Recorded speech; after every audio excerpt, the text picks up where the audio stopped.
Welcome, everybody. Welcome to the Ghost Thegoat. I'm your host, the Goat Bambino. We have a lovely guest here. I'll get into that intro in a second. But for right now, I'm going to bring on my co-host with me, Buddy. He's a paranormal investigator and one of my good friends. We've known each other for, 10, 15 years now? Easily working in the lovely field of mental health and wellness here in the New England area. It was a fun time. Dude, I had a lot of fun working at, we'll say the AF and even the SCB, even though they were total D-bags, if you will. They were. I'm happy to have a nice office with a nice window, only steps from the beach at a lovely group home for adults. Very easy. I went to a hockey game the other night with a client, Brendan, and I got paid for it, dude. I got paid. He bought the ticket. We went to the event. He's a little shaky on the stairs, so I went and got him drinks. Dude, it was like, and then I went home and I clocked out for the day and I went home. And I wrote a note on it the next day, and that was my day. See, that's what I miss about the mental health field, being able to do stuff like that, dude. I did notice in our intro there was a picture of LeBron, and I just want it noted, doesn't belong in the GOAT conversation. We will get into that after. I hate that conversation with a passion. But a moment of controversy, like I threw in the Belichick and the greatest coach of all time, Don Shula, and I put their stats and how Don's is a little bit better. I left it a little bit longer. Can you remind me how many Super Bowls Don Shula has? I think he had one with the Colts, right? He had two with the Dolphins for sure. But that was before my time. I can't really speak on championships.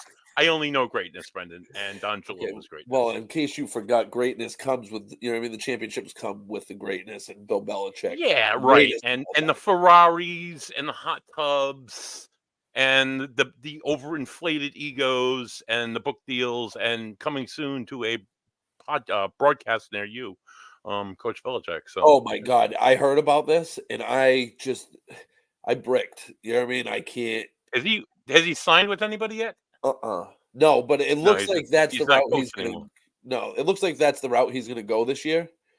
He's probably going to do the media thing, which is I'm excited because I don't think this stuff we're going to get into the sports more later, but documentary that they're putting out on Apple TV right now. I've heard some good things. I haven't seen it because I am not an Apple. If you are not a Patriots fan, you'll love it. It's a hit piece.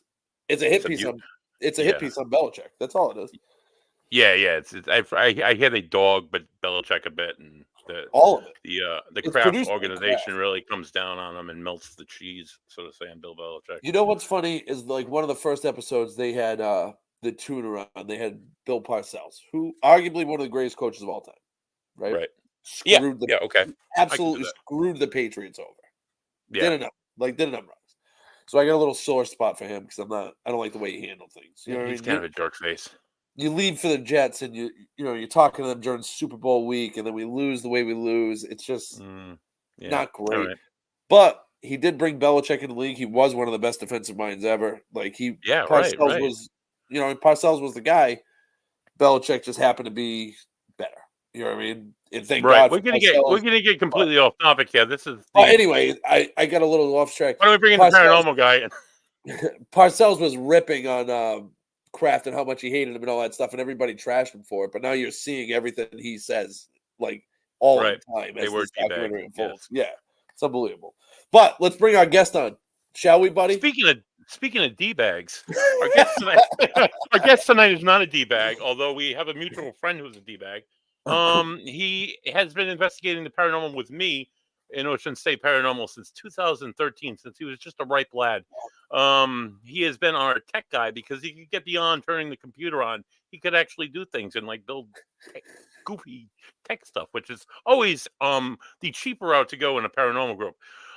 He is also he's he's a huge Boston Red Sox fan and a huge Boston sports period fan, Patriots, Celtics, Bruins. Without further ado, Joe Britland. Welcome to the show, Joe. Hey, what's going on, guys? Kind of feels a little familiar. I feel like a little deja vu. We've almost done this. Yeah, we've almost done this before. We've all chatted in these little boxes before once or twice. I think so. I'd like to think so. Yeah. Today's faint memories. It wasn't just sometimes. But anyway. Joey, so you do the tech stuff with Buddy? Yes. Yeah. What exactly? What is that? Basically anything outside of turning on the computer, like Buddy said. So I still remember it back in, I think it was 2013 and the 2013 or 2014 going to, where we go, like Massachusetts, some random place in Mass to buy Newbury. Yeah, we went to Newbury. To buy 4 security cameras and a DVR. That was before wireless, and we were all super excited. So, kind of introducing that kind of stuff. I built a EM pump before, which is basically just a little magnet spinning on a motor that puts a electromagnetic field out into the air that supposedly spirits or entities could use to manifest and communicate. A lot of fun stuff like that. We built the connect with the little stick figure thing. I'd done that before, so a little bit of everything. Which, by the way, is ridiculously expensive to buy in the stores. Just builds it. Well, it's gotten so popular that every channel I watch on YouTube now, they have a little tablet that they hold with the Kinect, and they're running it that way. So yeah, it was as cheap as it for me back then. It was as cheap as buying a Kinect from GameStop for like $20, connecting it to a Windows computer, and then just running a program. This is probably a topic for a different day. But if you look at some of the paranormal websites with equipment, they gouge the crap out of you because they know it's such a novelty that people want to do this. That makes sense. So that's why I'm here. I make stuff for cheap. A lovely example of how they gouge things. Let me just throw this out because it's sitting right in front of me. I bought this K2. This is like, you'll see this on all the TV shows. This is what all the pros use. You'll notice like it's big around to pick up electric magnetic fields, so the cell phones will set it right off. Fluorescent lights, alarm clocks, shit like that. This is microwaves, bad wiring in a house. My computer, as you can see, is setting it way off. These you buy on any of the ghoststore.coms, the Amazon, you're going to pay at least $60 for one of these. Then you can go to Walmart and buy them for $20 a pop. Oh, look at that. So make sure you shop around and don't just go to a place because Zach Baggins tells you to do so. No offense towards Zach Baggins. Just throwing that out there. Buddy Thayer says always look at Walmart first. I think it might have something to do with that guy. He's not wrong though. I noticed it. There's a website that I've bought some stuff on from called Ghost Stop, and they have some good equipment. Right. I bought an IR light, but they sell like little ghost hunting kits with very rudimentary. Oh, what happened? All right, we're good. Oh, you just muted, Joey. Yeah. Did I? Joey muted himself, I think. Right, Joe, you. Oh no, sorry, Joe. Oh shit! What the hell happened? What? Oh god, he just disappeared. Oh, what did I do to Joe? Joe, come back, please. Okay. So this is a very good example of why we need Joey, because Buddy, the tech guy. I just buzzed out the tech guy. Buddy versus technology. Right now, this show is 0-1. So. No, I'm using Firefox because I prefer to use that over Edge or Chrome, and I think I'm paying for it because Firefox lost connection to my mic, so I had to refresh the browser.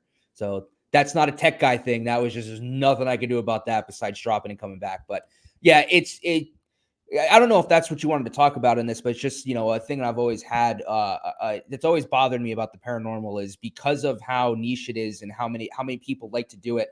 There's a lot of websites that like to gouge you, and Ghost Stop's not bad, but some of the stuff they have on there is so cheap that they price gouge so high. So yeah, always look at Walmart and look for your local hardware stores for a lot of the stuff that other ghost places will market as ghost equipment and charge you double the amount. This little recorder that I was just holding up in front of the screen, I paid $10 for this on Amazon. Yep. Some of the recorders that they sell at Ghost Shop, I'm not sorry, Ghost Shop. I'm sorry, dude. I looked at your site. They're like upward around 50, 60, 70, even more dollars. Some of them over 100, and they do the same thing. Just saying. Ghost Stop catching strays. So this is something actually that I wanted to hit in the first episode, since we're just we had worked for a previous company. We'll leave all that out. We did shows, and I feel like our first episode, like this, is like perfect to kind of introduce other people that might not be into it, not know what we're talking about. Just get like a better picture of everything. You know what I mean? Right. So I'd Wait, like you said get into the tools and stuff like that too. You said worked for it. Did you guys get paid? I never got paid. No, I paid. I paid into it. Yeah. Even though we didn't give him a dime, but whatever. I digress. Like it's that, you know. So Joey, we're gonna get into Buddy's favorites too, but do you have a favorite like investigation that you did? So I do, but I can't give out where it was. Buddy will probably figure it out once I start talking about it. And it's funny because of what happened. I don't ever get, I don't know how to put this, but I don't get feelings. I'm a very grounded person. I know exactly. Go ahead, keep talking. I usually like I believe in the paranormal, but I think because I keep myself so closed, I usually don't have experiences or feelings. I usually am just can look at the more realistic side. And there was this location we went to in Rhode Island, in East Greenwich. It's all I'll say about it. And it was on a property. The house I think was built in the 1600s, very old house that they had started renovating because they were going to turn it into a bed and breakfast. And the location and just something about this building when we rolled up, I was like, if this was an investigation I was going to get murdered on, it would be right now. Like I've seen horror movies and like this is how they all start, is where we're walking into. And I was scared, absolute shitless on this investigation, and I had no reason to be, but I just felt so uncomfortable, and we had great experiences while we were there. And it's funny that I say it was my favorite investigation, but because of the feelings I had, it made it so there was so much of an adrenaline rush to it, because the whole time I thought I'm pretty sure we heard children like playing or laughing outside, and it was like 11 o'clock at night, and sort not in the middle of the woods, but kind of in the middle of the woods. This is a cemetery on the property. Yeah, this piece of land sits on a 12-acre, what looks like a pie piece. And the property itself is right dead in the middle of the area. And then there's two other larger buildings that are in front of it that are much younger in age. And there was nobody. They were the couple was on vacation at the time, the people that owned it, and we were allowed to go in. So there was nobody else. There was not a lot of people around. Not a lot of living. There was nobody else living in that building. But go on, Joe. I'm sorry. Yeah. So I just had such a feeling of dread the whole time we were there. And it was wild because, I've done a pretty good handful of investigations, in the last 10, 11 years. And I always get a little wary of some people because you never know, someone, if someone has ill intentions, it'd be a great way to kind of lure someone into your house by saying, hey, I think I have ghosts. And next thing you know, you're chopped up in someone's basement, on ice in a bathtub. Yeah. But this was the only place where I was like, wow, I really think something bad could happen here. It was just the vibe. It was so odd. And the only place in this building that I felt comfortable and safe was the attic, which made no sense because it was the farthest and most isolated place in the building. But that was the only place where I was able to relax and kind of like calm down a little bit. So it was weird. As a guy of history, what I found particularly fascinating about this building, when we went into the attic in particular, you look at the beams, the structure of the house, and the beams are made of they're trees. They're just trees that have been cut down. They're not just trees, but like the floorboards are literally this wide and wider. You just imagine the width of the tree and the amount of wide trees in the area available at the time, because there weren't people cutting down the forests or like lumberjacking the area. This was like a heavily wooded area that, I mean, granted, we had plenty of Native American tribal nations around, but there wasn't active industry in this area. So the trees were probably absolutely massive.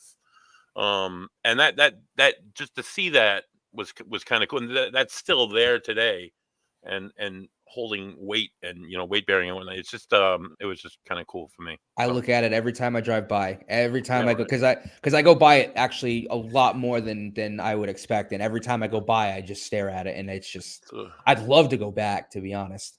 Mm-hmm. I've talked to our friend Patrick, who has the mutual friend that got us in there, and I don't know if he could, but if he could, that'd be great. Patrick, if you're watching, that'd be great to go back in this place. I will show EVP shortly to describe exactly what it was, and you'll I'm sure you're jarred immediately by Joe's talk of feeling like dread and that we were going to die. So that's that though. I like it, dude.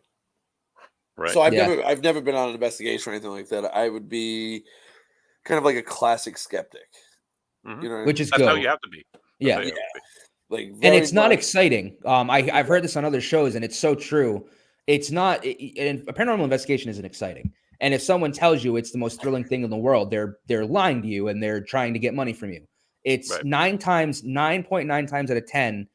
You're just sitting there, you're talking to each other, you're asking questions to nobody, and just hoping that 5 hours from now, 2 days from now, when you're listening back to these questions, something responds to you. So it is boring. That's why I think the ones that make you feel something like I felt at this place are the ones you put on the top of your list. So there was only. I'm sorry. Go ahead. Are there any devices that you guys can use live to hear anything, or just? I'd let Buddy take that one because he tends to. I'm sorry. People tend to rewind. This grinds my gears during an investigation. They listen back and they're like, "Oh, I think I heard something." For me, that's not the time to review. There's stuff going on. Your attention's other places. People are trying to be quiet. They're not trying to don't whisper. Don't ever. If you come with me on an investigation, if anybody ever comes with Buddy Thayer on an Ocean State paranormal investigation or otherwise, never whisper, please. It can be misleading. It can be false positives. I had a guy come with us once that was making like squeaky voices, and the other investigators in the room were like, "Oh, is that a woman?" And they swore to God it was a woman they were hearing because there was nobody else there, and it was this. And he's frozen. If not, if you want to screw around, screw off. But anyway, yeah. So I don't. What do you use to like rewind and stuff like that? I know what is it called, the buzz box? So that would be a digital voice recorder, right? And it's literally so it originated back when tapes, mini cassettes were a thing. There's probably dating me other versions of this. I'm pretty sure regular cassettes you could use for this as well, probably in the 70s and 80s. But it's just a little voice recorder that people use for taking notes in school. I wish I knew the science as to why a spirit's voice or a disembodied voice is imprinted on a recording that we don't hear in live time or typically won't hear in live time. But I just don't have time to do that type of research to go that deep into it. I handle the tech stuff. I get the tech stuff ready. But it's crazy. It's crazy that the things that get picked up on a recorder that shouldn't be there. And I've heard it too many times to think that it's either an anomaly or something with devices. It's crazy. And that's what you use. And Buddy actually, what he'll do a lot is he'll put a headset. There's actually going to be a headphone jack on most, if not all, voice recorders, especially nowadays, which allow you to use, or the recorder has a microphone on it. And when you use the headset, you can hear way more clearly what's going on around you. And you can also tend to hear more of the EVPs that get recorded on the recorder. So that's why a lot of people tend to go back and rewind, because they'll have headphones on and they'll go, "Oh, I thought I heard something," and they go back. And but that's one of the best tools to use if you want to at least be able to gauge if there may be an EVP when you were doing an EVP session. Mm-hmm. The recorder is my favorite hands down tool by any those flashy lights, the shit that people bring. I'm all set. Just give me a recorder. And 9 times out of 10, I'll be sitting there listening, and I'll hear one of those. And that's my tell to myself later on when I'm listening that, hey, buddy, you should like listen closely to this particular area because you thought you heard something in the moment. So just do little things like that to tag the moment. Some people bring a notepad and jot it down. I'd much prefer people do that rather than go back and listening and wasting time and just to, I don't know, while it's good to hear the answers, you can use stuff like we had a member of the group that used the pendulum, which at first Joe and I were like super skeptical on the pendulum, super skeptical, but it does things and things happen and answers come forth that I have no idea how it So explain that. Like, how does the pendulum work? So like the pendulum will have somebody holding it. Hold on, I got one right here. I had one right there. I don't know. It's around somewhere. It's a thin chain, and a gemstone will be hanging at the bottom of it. It could be any gemstone. They say you should let the pendulum pick you, so rather than you pick the pendulum. So you get your pendulum, you're good with it, you play around with it, whatever. You hold the pendulum as still as possible. Dale used to rest her arm on a table and hold it in her hand, and Joe and I would get like this close, like to see like her hand move, and her hand never moved. She didn't jostle her fingers out. There was no slight movement in her fingers. There was nothing. She would get sore and she'd rest, and then she'd go back and hold it. Now, could you hang it off of something, or does it have to be on a human hand? The thought is that the energy that we produce and give out, that the spirits will use that to move the pendulum, allegedly. Oh, okay. So you'll ask a question, the pendulum will be hanging straight down, not a hint of movement. And later on she ended up getting a grid that had like up and down. Like up and down typically meant yes and no, and left to right generally meant like no. So she had a grid that added an alphabet to it. But with the yes and no questions, you're asking questions and getting yes or no answers. And some of them, like I do a lot of research before a case. So I'll use a piece of information about somebody that I know and then go from there. Or when she got the grid and she could spell stuff out, we did it for the first time at the Varnum Armory, which was her last investigation with us because they moved down south. I mean, when she returns, she can come back, of course. But I mean, they moved down south, and it was spelling out like we were asking for messages. And actually one of the messages that Joe got, I'm not going to say what the message was because we can't, but it's very, it's very like coincidental what's going on, what it was said was going to happen. So I'm just going to throw that out there, that meatball. That's all I can say, allegedly. So nothing really happening, but if Tim was to happen to say something that the armory was happening, now it happens to be happening. It's just weird stuff like that, or like was able to provide like specific answers to questions about like colors we were wearing, or where we were sitting in the room, or the names of the people sitting in the room. It spelled my name out directly, Buddy. So I don't know. Maybe it just happened that way, or like the spirit box is another thing that was super skeptical on when we first got it. But after you play with it for a while, after you use it for a while, it's like. So what is a spirit box for people that don't know? So Joe, explain the spirit box for me. So a spirit box it's really just an AM/FM radio that has a scan function that can be tuned. So basically, like your regular car radio, you can scan through channels and just let it scan and hear what's on. These types of spirit boxes are set specifically to let you either go cycle through channels forward or backward. And they have a scan rate, which allows you to adjust how fast or how slow it changes from channel to channel. The idea is that it creates white noise and allows a spirit to communicate with you through the white noise, which is a timeless, age-old paranormal trope that spirits can speak with you and communicate through white noise. And it is, Buddy's right. When you first start doing it, it's just loud, it's obnoxious, and you hear radio channels and you're trying to listen really hard. Is that a song? Did I hear that voice multiple times? But when you hear it swear, when you hear a curse word, you're not going to get that on AM or FM at all. So that the first time that we heard a swear come through on the spirit box, it was, kind of one of those, you turn your head and you're like, well, wait a minute.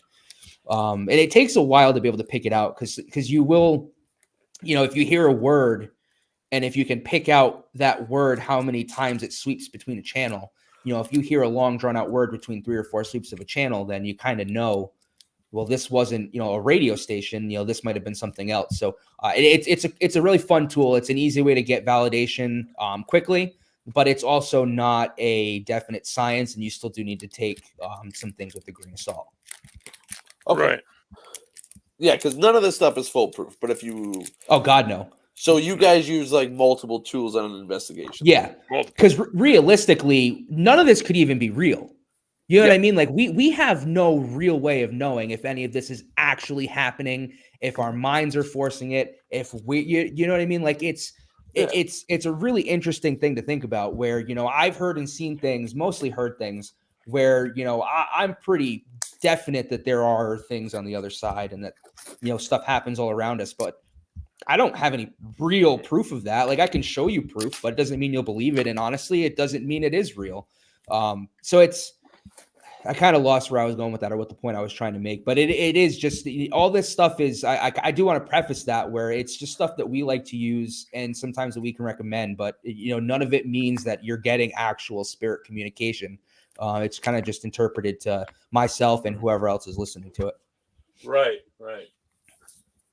So you guys we've gone over the buzz box and then the recorder. What kind of other tools do you guys use? Like, what's like your go-to tools? All right. So another tool that I started using on our last investigation, which Joe wasn't with us because he was a little under the weather. I was joined by the great Charles Reese and our newest member, Ashley. So a friend of mine, you guys might have known him. I know Joe knows him. His name is Rick Lysak. He's from the lovely island of Block Island. He owns the Club Soda. So if you're ever in town on Block Island, go down to Club Soda and said, "Hey, buddy Thayer sent me. Maybe he'll give you a free drink. Maybe not. Maybe I'm just fooling you." But, you know, one of the things that he uses that I heard other investigators using, and then I tried it out myself and had some success, is very cheap, very accessible. The cat ball, right? I bought 12 of these on Amazon, I think for $4.99. And we had like 5 of them set up around a room. This is a room where I don't have the TikTok videos readily available, but on TikTok, the owner has placed a few videos where things will randomly fly off the counter. Like, there is no explanation. I wish I had the video ready to go, because I would show you that in a second. That is like just crazy stuff flying off the counter stuff. But so we placed cat balls all around that area, and as we were talking, one of them on a table, in the middle of the room, started blinking, and stopped. The thing that's fascinating about the cat ball, now it wasn't moving at all. It was just sitting there stationary, but it cannot be affected by EMF. Like I showed you earlier with the K2, right? The K2 is going to get affected by anything electrical, including cell phones, which people tend to use cell phones these days with their apps on which I'm not, again, another one I'm not really completely sold on. I feel like cell phone apps, no go for me. You can't manipulate the cat ball. Yeah. So that's a good one for me. That's one of the things I started using. Another thing we used. So what does it do? It flashes or moves? The cat ball it's got a mechanism on the inside, and that when it's moved, it triggers. But something is like, I don't want to say something's reaching in and touching it. I guess something's reaching in and touching it and making it go off. I guess that's the technology. I bought one of these lately too. There's a little small micro condenser microphone. Like the microphone I'm using, it's like when I plugged this thing in, I'm like, oh my God, I can hear everything that's going on in the building. So I want to get one of these, like something like one of these for a recorder and be able to record out of it, but just more sensitive sound, you know. Okay. But nothing One thing I do want to point out with cell phones is cell phones are a good tool for using a voice recorder. Because cell phones nowadays actually have amazingly sensitive microphones that do pick up a lot.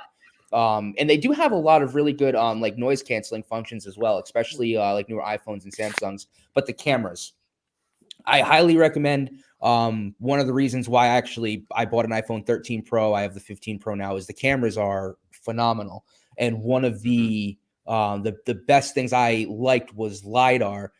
Which, and I don't want to describe what LiDAR is off the top of my head because I probably get it wrong. But one of the ways I used it was there was an app that the camera could sense depth and it would color code objects by their depth. So, you know, what something in front of you would be light green, something farther away would get darker and green, change colors and things like that. So it's not temperature, but it's just using the camera to sense depth of objects. And it's probably best for, you know, like if you're doing construction around a home and you need to get measurements of like a room, you can just literally use your camera and point around the room to get measurements. But it's a good tool for that. Your phone's camera, especially if it's a newer phone, and the audio recorder. But if I would hesitate to use like an Ovilus through a cell phone, I think can be easily manipulated. But I just wanted to throw that out there, that there are some applications I would 100% use a cell phone. And if you have a good camera, it's definitely one of them I would use it for. So what's an Ovilus? So that is and again, this is something I haven't done a ton of research on because I don't love them. I don't think they sketch me out, but it's a box, the little box with a speaker that is, some of them have an LCD readout where there is some type of technology, something inside the box that, and I'm guessing it's probably something electromagnetic, that a spirit, in theory, can manipulate to create words, and the box will then show and display the word and say the word out loud. The idea, like I said, is that a spirit can manipulate whatever this magnetic wave or this energy that is being produced by the box to come up with words. We've used one and we've gotten interesting words that have corresponded to investigations or areas that we're on. But I don't know. It's a hard sell for me. So I tend to stay away from them. I've had one good experience, one really like holy wow experience with an Ovilius. We were on a resident. The kerosene? Providence. Oh, kerosene. That's all right. So that was another one that was actually the kerosene was really the spirit box. The Ovilius said kerosene, and then we had an EVP that said gasoline. Like a woman's voice, like. And I think it was case 13, and we were in a room that had it had kerosene heating. Come to find out, so that was kind of cool. But we were at case 10. It was a residential house in the Silver Lakes section of Providence. We were upstairs in a all the activity kind of happened around. They had 3 bedrooms. It all kind of happened all around one of the babies' room, right? People often saw an older woman in that room, got a feeling of an older woman. One of the women would put the baby in the crib and was looking down at it and would see the old woman standing there. Just always that feeling, like nothing negative. But so we're in the room and we were talking about residents who lived there before. I had the history of everybody who lived in that building for over 100 years. It was pretty good. And then the Ovilius said, no, we were talking about, the Ovilius said Mary. So I'm like, I don't know any Mary in the history. They were all Italian. There was Maria, but it's not really Mary. And he's like, well, after we talked about it for a few minutes, the guy who owned the building was with us for the investigation. He's a friend of mine who was following us through, and he's like, I didn't mean anything, but my ma'am, her name was Mary, and I'm like, oh yeah, I'm like, is she living or dead? And he's like, oh, she died. She's been dead for a long time. 15, 16 years. And I'm like, oh, and then the Ovilius says grandmother. So I don't know if that had anything to do with what we were talking about, or that might have been his grandmother. We kind of assume that, but I mean, you can't really know for sure. Right. But it's just coincidences, That's been my biggest gripe with those, is I'm convinced that a lot of those made for paranormal teams, Ovuluses, have a speaker that can. I mean, everything has a speaker these days, and even if you have any Amazon product in your home, there's the speaker or the microphone on there, it's listening to you, and Amazon has transcripts of everything you say in your home. My conspiracy theory, if I had aluminum foil, I'd put it on my head, is that a lot of these boxes have a microphone on them that is conscious of what's being said in the room, and then sometimes regurgitates words that flow or fit to try to get the wow factor. But I base that that's no evidence on that whatsoever. It's just a conspiracy theory. Right. I like that though. I'm running with it. So, buddy, how did you get involved in paranormal investigation? Me, all right. So I was not your average kid growing up. I was your average kid growing up, but I mean, like most kids went to Disney World and Six Flags and all the fun shit, which we did go. We went to Disney World once. But my father would often insist on taking me to presidential homes or Gettysburg Battlefield or Antietam or great cities like Baltimore or Washington, D.C. You're a very big history fan. Huge history fan. And it was put in me by my father. I saw what the founding fathers lived before I went to Disney World. Okay, so it's just that kind of huge history. So in places like this, I didn't really pick up on it at the time, but I would get this this weird feeling. It would start, and it does now. It happens now. It starts at the top of my neck, the bottom, the back of my neck. It rolls down my neck. It rolls down the center of my back. It's like a heavy pressure. Then sometimes I feel it in my abdomen. then it turns into more of an awkward feeling, and then it turns into like that. You walk into a room full of people eating, feeling, and they stop and they all grill you and look at you like angrily, and then it turns into an intense amount of anxiety. Now, anybody who knows me, I don't have an anxious bone in my body. I'm the most mellow. I envy you. Ever. I don't worry about nothing. I have shit going on. I'm like, hey, he'll work out, and it always does. And sometimes it's bumps, but it always works out. I'm still here, so I don't overthink. And again, I've worked in mental health for 23 years now, so I've talked about coping skills with people and ways to deal with BS. Not that I'm any professional or anything, but I've had some issues myself, so I know how to move. Not mental health issues, but I know how to move forward. Anyway, so I had that for most of my childhood. Then in my teens, I went looking for it. We went to places like Mercy Brown, her graveyard, that's allegedly haunted. We went to Nellie Vaughan. These are like vampires in Rhode Island history. We used to sneak into the lad school, which is haunted, or was anyway. They tore it down. We used to go to like places looking for like what's that street in Providence? Thayer Street? Benefit Street, right? Yeah, that's supposedly like wickedly haunted. All these places we go with friends, we'd like drink it up and like head down there and like I'm gonna see ghosts, and nothing would ever happen, right? So then I get into my 20s and I'm like, all right, it'd be it's idealistic. It'd be nice to believe in, but it's probably in people's heads. It's this, it's that. It could be a million other things. So I kind of like put it on the back burner. Then I got a job at a group home in Woonsocket, Rhode Island. Everybody told me the place was haunted. I was working the third shift, the overnight shift. I'm like, don't tell me this stuff, me coming in to work at 10 o'clock. Don't tell me that you had like this experience. Don't tell me it was the ghost. Don't tell me any of that. I don't want to hear any of that. You put it in my head. I'm going to be terrified sitting here by myself with 6 children. They were like 4 to 12-year-olds sleeping most of the night. Some of them would get up with incontinent issues. Some of them would get up with nightmares. Some of them would get up and say they saw a ghost in their room. I'm like, nah, you're having a bad dream. Go back to bed. Shut up, Timmy. Go back to bed. So, then things would start like, it subtly started happening where I would get that sensation, and it was like I was constantly looking over my shoulder, constantly thinking I was seeing movement, swearing I was seeing people.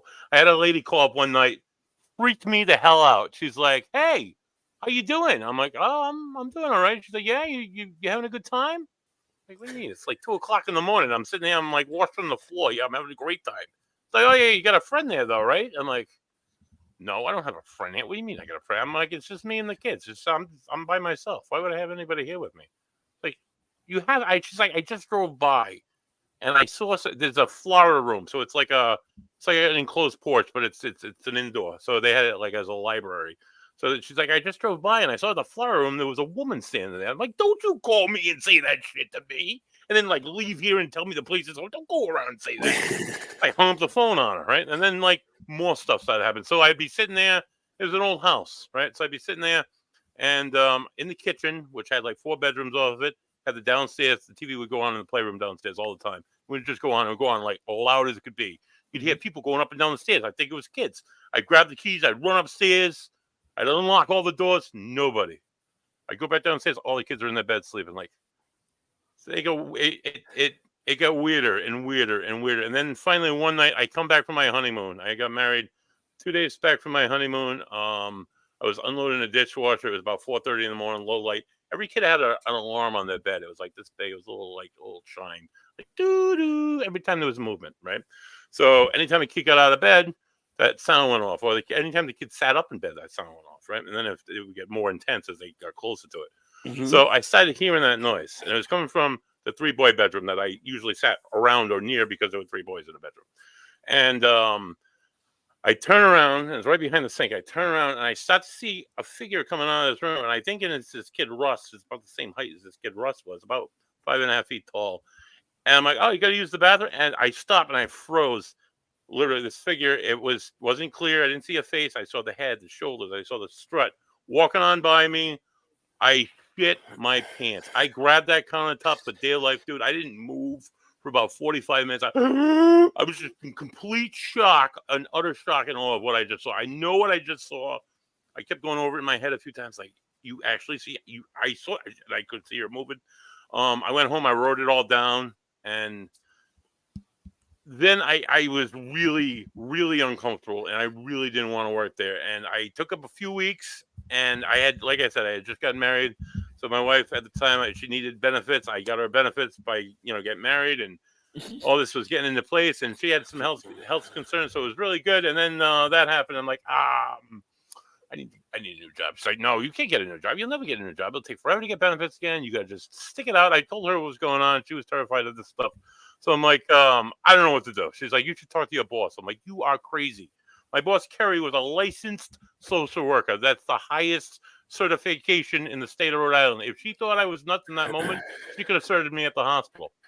I had no other option. So this is what I did. I went to Kerry. I'm like, hey, Kerry. She's like, oh, hey, buddy, how's everything going? Blah, blah, blah. I'm like, it's kind of a long commute. Not really. When soccer to Smithfield, not really a long commute. I'm not really digging the third shift so much. I'm like, is there any way I could switch? Maybe go back to Pasco, or maybe switch to the daylight times. I'm like, it's not. It's like, oh no, blah blah blah. There's no open. She looks, there's nothing open. Da da da.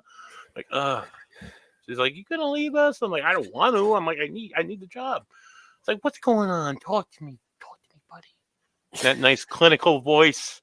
I'm like, oh Jesus. I'm like, please don't think I'm nuts. Don't call. Don't send me the butler, please. She's like, what? Are you not well? I'm like, well, you might think so, but then I told her what happened. I told her everything that had been happening. I told her what happened, and I sat there and looked at her for like what seemed like eternity, for like 3 seconds, and I'm like, oh God, she's gonna fire me or pick up that phone. She's like, I know exactly how you feeling. I'm like, what? She's like, I was here last summer when the whole house went to the whole group homes, all the 3 group homes. They got a mansion donated in Narragansett. These kids went and stayed at a mansion in Narragansett for a week. Went down there, down at Gansett Beach every day. It was beautiful. She's like, I was looking, they redid the floors. She was like, I was in the living room. I was looking at the floors, and there was a penny on the floor, and I bent over to pick it up, and she heard a man's whistle, and a man's voice said, hey, baby. So she was really freaked out. So long story short, she tells me to talk to this woman, Lillian, who works here overnight and had seen and experienced a lot of things. So I'm like, all right. So Lillian says to me, she's like, when I tell her everything that's going on, she's like, oh yeah. She's like, I see the woman all the time. I'm like, what do you mean a woman? She's like, oh, it's a woman. It's a woman with a longer dress, and it's brownish.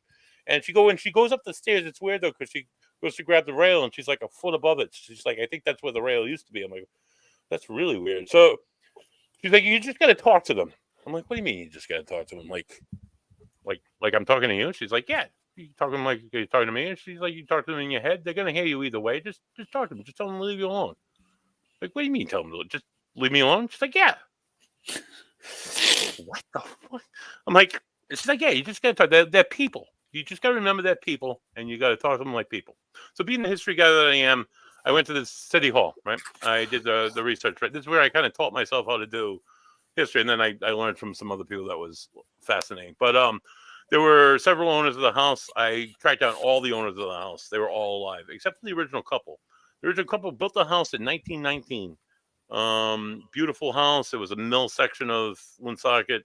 They were immigrants from Italy. They were the Paranunzis. That was the Paranunzi. And they lost the house. They lost it at the tail end of the Great Depression. They foreclosed on the mortgage, and they had to sell it, and they ended up, both of them passed within a year. Both of them buried in Precious Blood Cemetery, which is another astoundingly haunted location. But anyway, so I get this information. I figure I'm like, it must be them. So I go, and I'm working one night. I wait till about 2, 3 o'clock in the morning. All the kids are sleeping. I shut all the doors. I stand right in the middle of that kitchen. I'm like, hey, Mr. and Mrs. Paranunzi, you have a beautiful home. You have beautiful woodwork, beautiful handcrafted woodwork, big double parlor, absolutely gorgeous floors. I'm like, I'll do my best to keep it clean. I'll do my best to keep it nice. But I'm here for the safety of these kids. I'm not here for you. So please, I don't want to see you. I don't want to hear you. Leave me alone. Dude, I shit you not. That was in October. I worked there until May the following year. I didn't have one more experience working in that house. So now, that's what springboarded you into it. That springboarded me. We had something happen at the house that my mother was living in after my grandmother had passed. We had a group come in. They're like, blah, blah, blah. You're not crazy. This is what we captured. I'm like, that's what I want to do. I know how it feels to go through that shit. I know how terrified I was to go to work. terrified. I can imagine being terrified in your own home, your sanctity, right? So to make people feel like they're not nuts, that they're not seeing shit, that they're not losing their mind, that they're not, there's not some next level demon coming from hell to like take over their bodies and drag them to hell. That's what makes me feel good, is to make other people feel good. So I founded Ocean State Paranormal, and I met Joe about a year later, and here I am. We got nice. Joe, what brought you into doing the paranormal stuff? So I'm gonna keep this a lot shorter.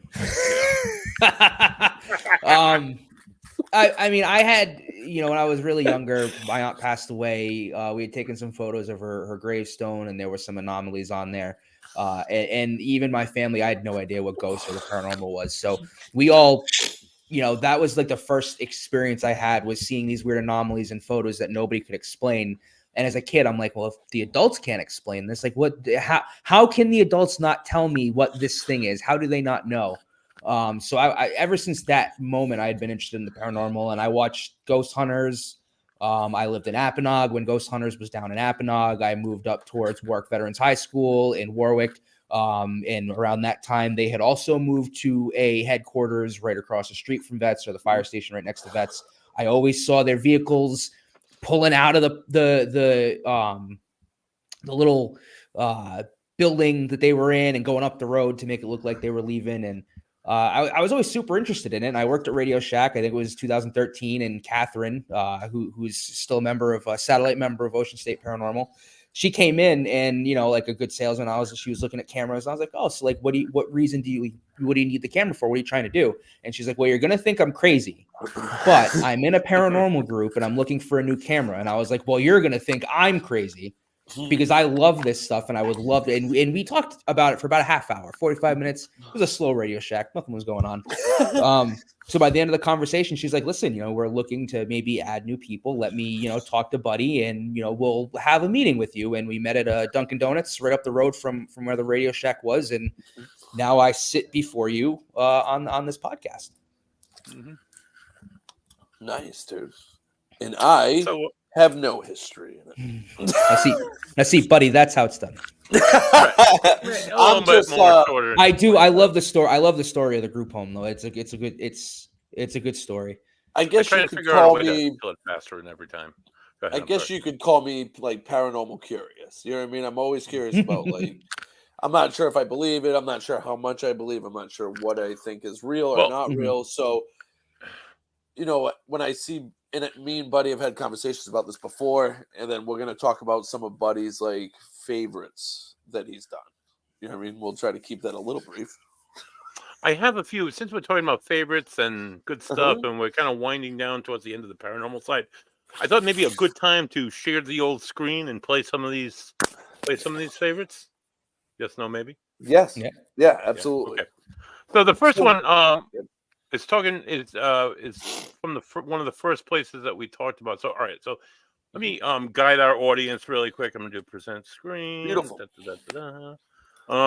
Anybody who wants to see any of these videos that I have up on the Ocean State Paranormal Facebook page, just log into the old Facebook, the old book face, and go to Ocean State Paranormal.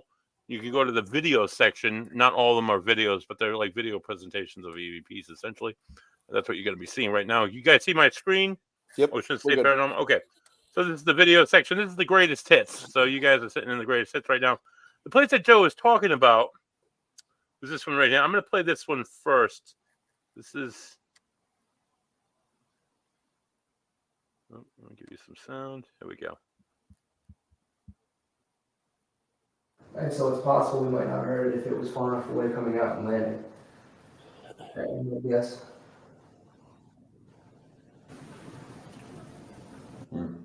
Should something there. Me too. Mm-hmm. In there. Yeah.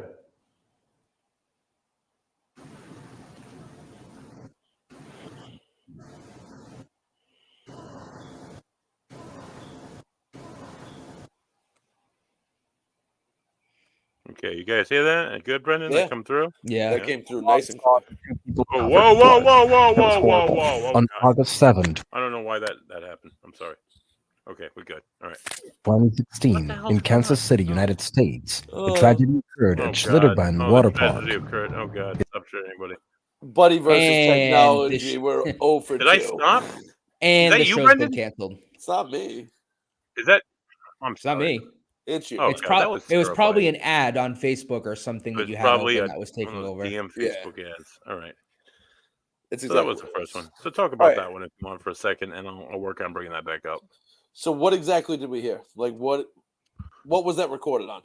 All right, so that was recorded on like one of those not the same one. I have a Sony that's a little bit bigger and nicer. On a Sony, and it was just 4 guys sitting in a room, and we just hear what sounds like 2 like child voices come through. We heard that in real time as well. We heard it real time. Yeah, that was one of the times where you hear it real time, which was incredible. We got up, we looked around.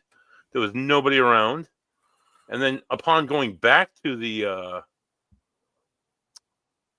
recording, you hear clear as day, mud and then puddles. Now, I heard somewhere along the way that, I don't know if this is true. I heard somewhere along the way that the school, the building that we investigated used to be a school at one time, believe it or not. And it's their they were only there for 4 years in the 30s, but their their mascot was the Narragansett Mud Puddles. So I kind of find that a little fascinating, a little coincidental, but I was never able to what a weird name for a school, Mud Puddles. Narragansett Mud Puddles. That was their mascot. They were yeah, that's what I'm saying. What a weird mascot. That's the best you could come up with.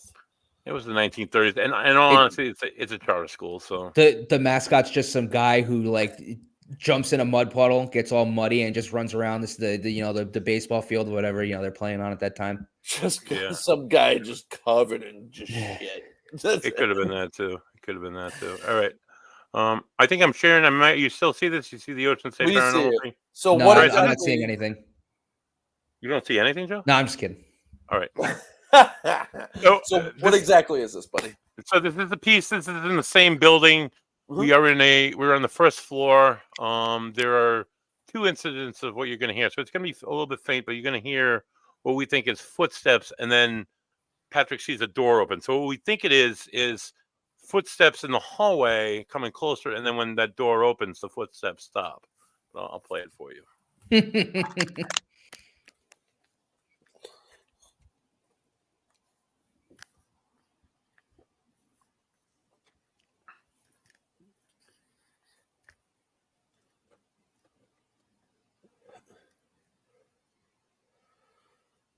Put the volume on, buddy. Oh, Jesus. Yeah, it's muted.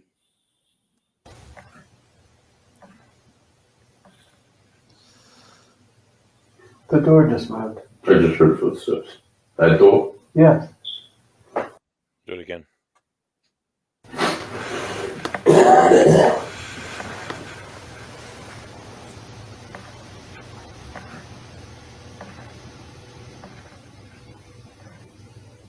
The door just moved. I just heard footsteps. That door? Yes. Yeah, I just heard it just moving. You push the door open?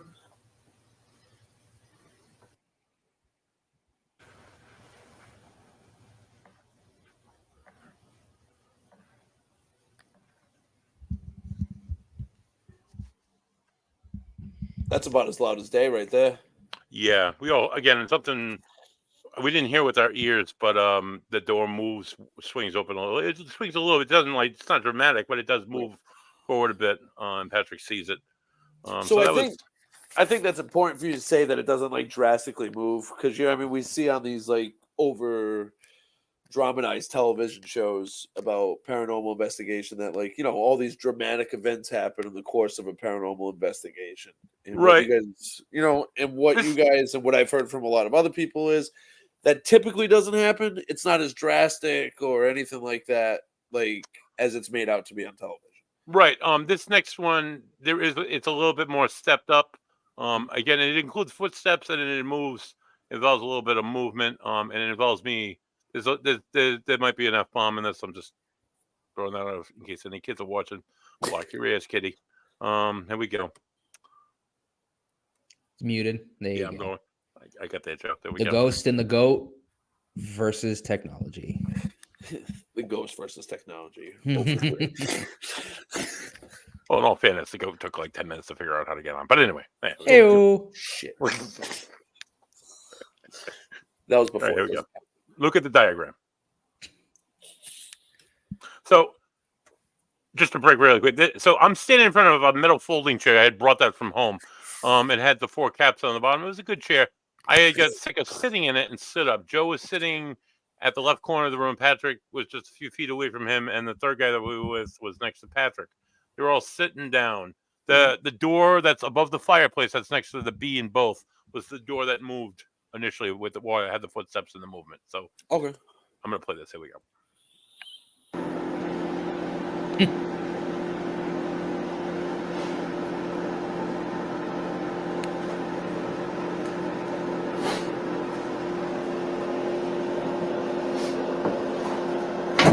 What the fuck? What was that? The chair just moved. You didn't move the chair? You're kidding me. I didn't touch it. I was like this, and then moved. And That's the second thing in this room that's moved. Well, third thing. I saw that door move. That door popped on me when I came in here. it's not like You I'm. didn't catch it on the record? No, I didn't. Because I was standing like this, Standing still? like this. So looking at the space, looking at the candle, the space in there. Oh. It dragged. So it sounded like a drag. It dragged, yeah. I thought you kicked luck out of here. You didn't touch it? No, I didn't. I'm gonna go stand away again now. Too. You want to do that again? Go ahead. We're gonna.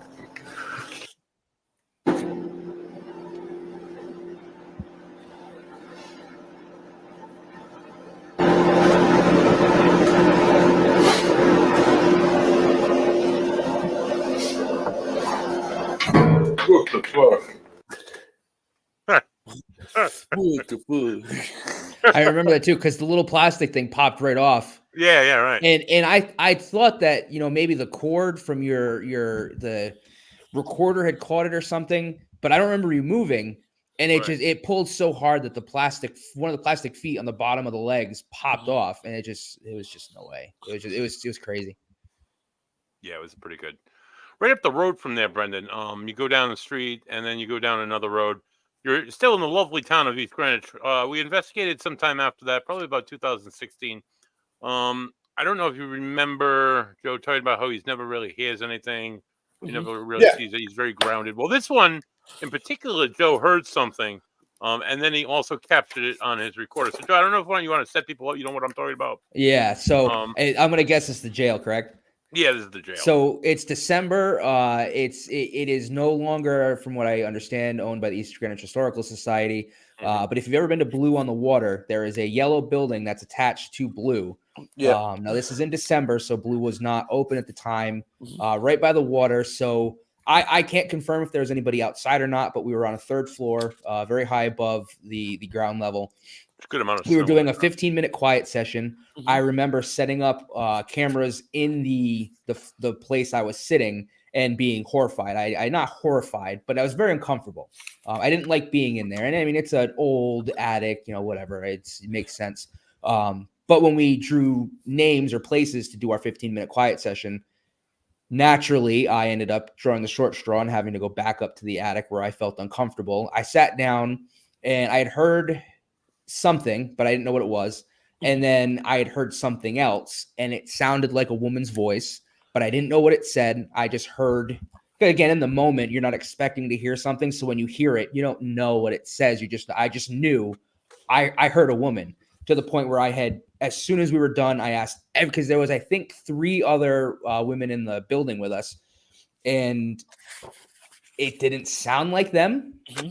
They had claimed they were quiet. I hadn't heard anything that sounded like a living person in the building. This sounded like it came from, I had my back against the wall, kind of like I do now. And then in the far right corner, abouts was where I thought I had heard this. And When I replayed this and heard it, I heard it pretty clear the first time it was replayed back, and I shit tons of bricks. So, without further ado, here's what made Joe shit a ton of bricks. Nice. Here comes the sound. Okay. I'm gonna say, if there's a friggin' foghorn, buddy. There's no foghorn in this. Thank God. This is after the foghorns. Good. No more foghorns. It's rough. It's not good. Nah, creative differences.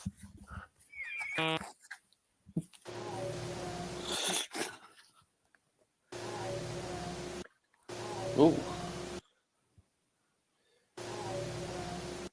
One more time, and here it comes. Now, what was that captured on? Just a recorder? Yep. Normal recorder, yeah. The actual still you're seeing is roughly about where I was sitting. Yeah. So. And I mean, I heard, as soon as I heard it play back, I didn't need to replay it.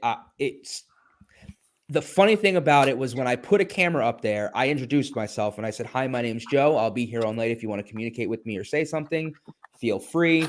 And then that was the first, or that I think there was another EVP before that that wasn't quite as clear. I think it said something about a cup, if I remember correctly. But the fact that I heard "Hi, Joe," and I heard it audibly, I think kind of blew me away, because, like I said, I had introduced myself. If there was a spirit there, they did know my name. Let me go to this one here. All right, I'm gonna play one more for you guys before we flip it on over. Yep. I'm talking about greatest hits. I guess I could play something from the greatest hits. This is actually from before Joe's time. It's a place that. Just give me a second here. Let me find it before I warm it up. It's a place. Get it nice and warm. Okay. I'm done being gross now. I think it's this one. Yeah, I think it's this one. So I'm gonna play it in a second. So this is the place where I hope to get back very soon. My friend, our mutual friend Rick Lysak has been working on getting us back into this location. It was a breakfast at the time. It is now currently privately owned. So with Catherine and Scotty and her husband. Just making sure it's the right one. Please hold. Hello, Mrs. Chamberlain. So, another good one. Yeah.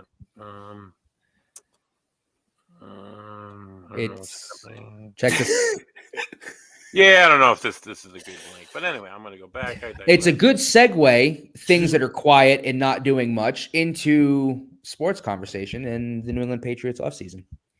Before we segue, here it is. So this is another one. Sorry. This is a different one. This is a private residential case. This is my first real. I mean, I had case one, which was here, but this is a family home. So this was my first client. Her home was built by a lieutenant from the First Rhode Island Cavalry. The First Rhode Island Cavalry is important because out of the 300 men that rode into Middleburg, Virginia, to locate the Confederate Army in June of 1860. They were overwhelmed by Confederate forces the next day, and 60 out of this group of men survived and made it to the end of the war. This man is one of them. He came home. He built a farm that was on a piece of his father's land. He became a town official, then a city official in the city of Woonsocket. He founded a lot of the schools in Woonsocket. Was big for education and was big for the equestrian movement in Woonsocket. So there's equestrian clubs that he helped to found because he's a big horse guy, because he rode horses into battle. So it's myself and another investigator who's like the pack mule, this kid Jared. He's just carrying the recorders, he's filming, and it's a medium with me at the time. Oh God, I forgot her name. I only worked with her that once, and not because she wasn't good, just because whatever. And we were talking about objects Civil War cavalrymen might have carried into battle. So we're going back and forth. And then I say he might have commanded a platoon. I'm like, oh no, shit, that's not what they call it back in the day. And as I'm saying that, there's a man's voice that comes through, and it is so crisp and clear. And I feel like I spoke to history that day. So I'm gonna play it. This is probably one of my top 3 of all time. It's not one of my best. I gotta play it and then unmute it. Here we go.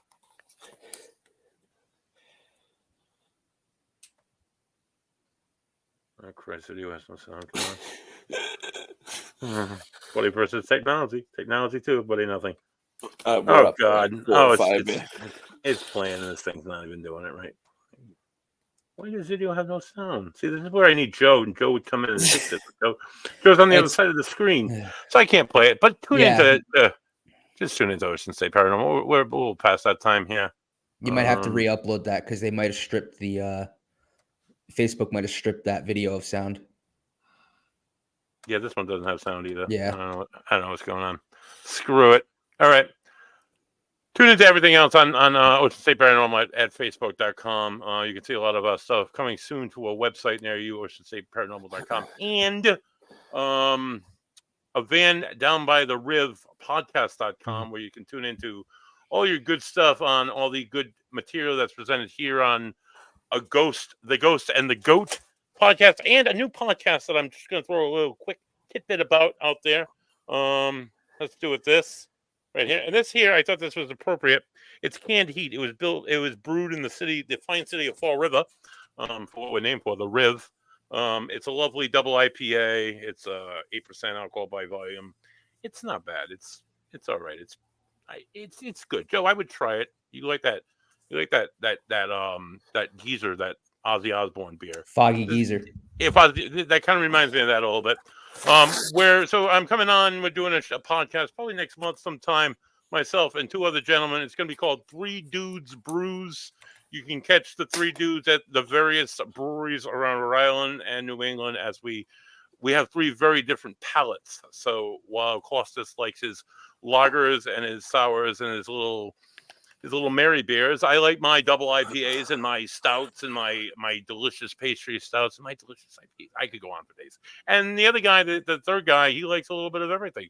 So we're going to join you from various breweries around the New England area. We're going to share with you some of the tips and the secrets, some of what these people do to make this craft so amazing. It's about, like Slater said, it's about quality, not about quantity. So join us as we coming to a brewery near you. We'll be on once a month because I don't want to get that drunk, every month, and find out all the latest and the greatest happenings from all the breweries around New England. With that, we're gonna take a quick break. I'm gonna show you a few stuff, and then we'll be right back on with sports. Here we go. And now Harrison will be caught between second and third, and Mejia will run right at him. Harrison will try and stay in a rundown long enough to get Polanco there. Safe. He's thrown the rundown, and he is still safe. Unbelievable! No way! That's impossible! That is impossible! Oh. Lou, I want a word with you here. Sure. About those sit-ups you want me to do? I got it right here in my contract. Says I don't have to do any calisthenics I don't feel are necessary. So what do you think about that?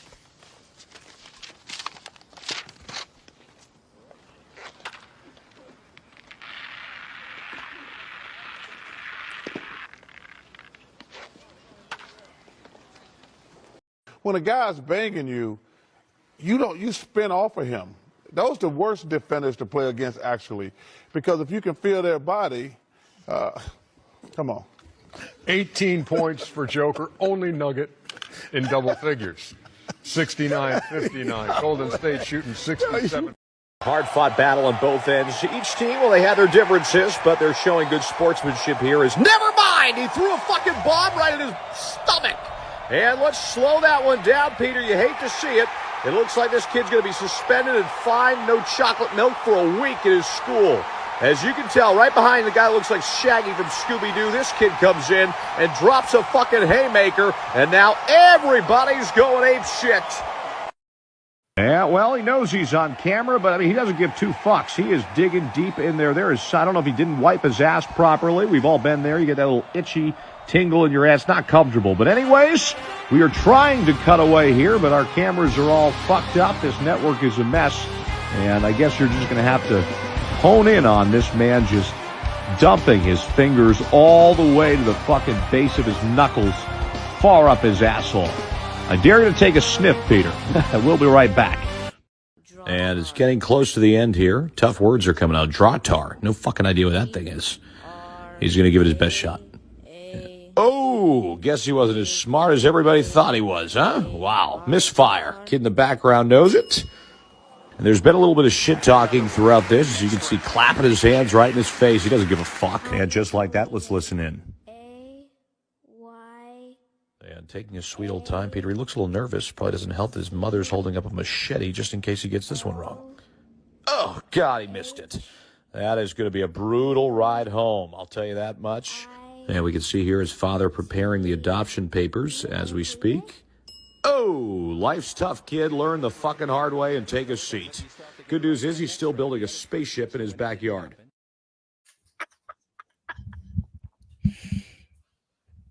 All right, that will take us into the next segue of sports. Brendan, throw that fastball out to you there, kid. There you go. Let's go. What's up? What was the question? We didn't have a question. We just finished the segue piece. Perfect. All right. So, Joey, I don't know if you are a UFC fan at all. No, not big. I got to start with one rant before we get into football, because then we'll get carried away on football. But on Saturday night, Sugar Sean O'Malley, who's the bantamweight champion of the world, had his first title defense. One of the most impressive victories I've ever seen without a knockout. This guy, this kid just dominated for 5 rounds. He couldn't put Cheeto Vera away, but there was no question who would win that fight. It was just an impressive feat for him to strike the way he striked. He probably beat Cheeto on significant strikes 4-1.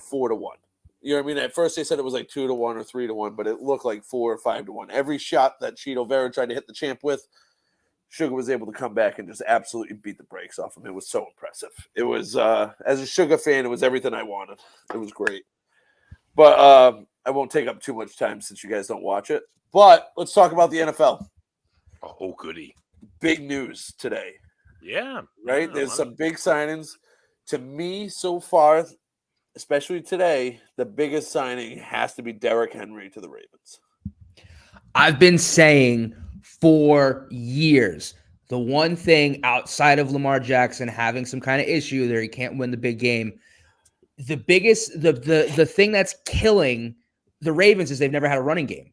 You have a team that relies solely on the run, and you've had guys like Gus Edwards and J.K. Dobbins as your main back. Now, I get Derrick Henry is run down. He's not Derrick Henry from 3 years ago. But if he is a great spell for the running back that is Lamar Jackson. So personally, I love, and I'm a Pats fan, but I mean, it's going to be a great season for us. I love the Ravens picking up Derrick Henry. I think that's going to propel them at least the AFC, at least past the AFC Championship this year. Yeah, I think that this move, I thought this year was going to be their year. The way that they played. I mean, they played great football all season. You know what I mean? They beat the brakes off pretty much everybody. Everyone, yeah. But Derrick Henry added to that team adds an even more physical element to the most physical team in football. It's them and the Niners. And having that guy run the football for you and take carries away from Lamar and be able to just beat the crap out of the defense and have some level of respect. Because J.K. Dobbins, he's been in the league 3 years 3 years. He's been injured the last 2 when he was supposed to be a starter. He was a stud in college. He was probably the best running back coming out of that draft. And he's just never played. You know what I mean? It's tough to say he will or won't, you know what I mean? Be great. But we haven't seen him. And they've tried. They signed Dalvin Cook, when he became available when the Jets released him.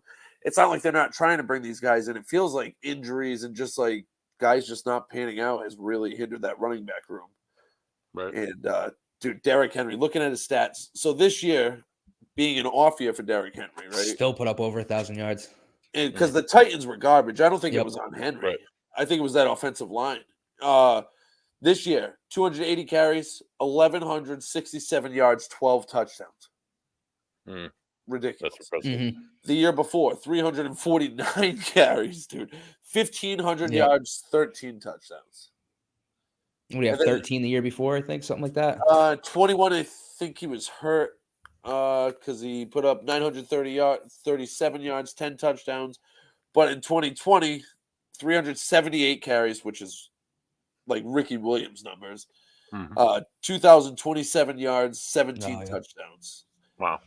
Then, 2019, 2018, he had 1,540 yards, 16 touchdowns, and then 1,059 with 12 touchdowns. This dude's a monster. Yeah. Like, this dude is unbelievable. And I think they need to replace Marlon Humphreys. They let him go. Mm-hmm. I think you can do that with, like, Stephon Gilmore. Like, I don't think Marlon Humphreys is, like, as special as he thinks he is.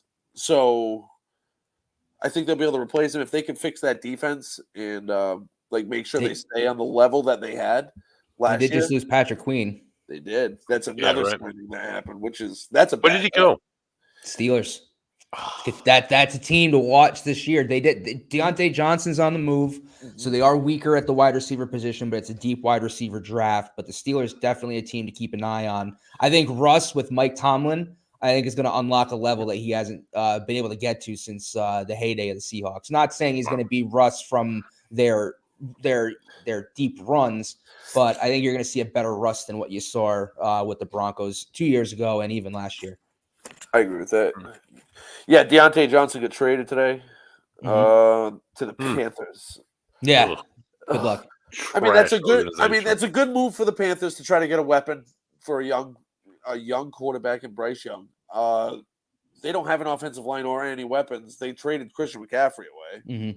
Like, they don't make any sense. You know what I mean? Like, and they made this big thing. Like, first of all, they hired Frank Reich, which I don't understand why you even do that. Like, unless you're trying to lose, there's no reason to draft Frank, like to sign that dude. He obviously ran the Colts into the ground. But I don't even know who their head coach is now. I know he was an offensive assistant somewhere. But Deontay Johnson's a good number 2, I think. I don't know if he's number 1. He's definitely not. I mean, in my opinion, he's not a number 1. That could change with more reps. I mean, who knows?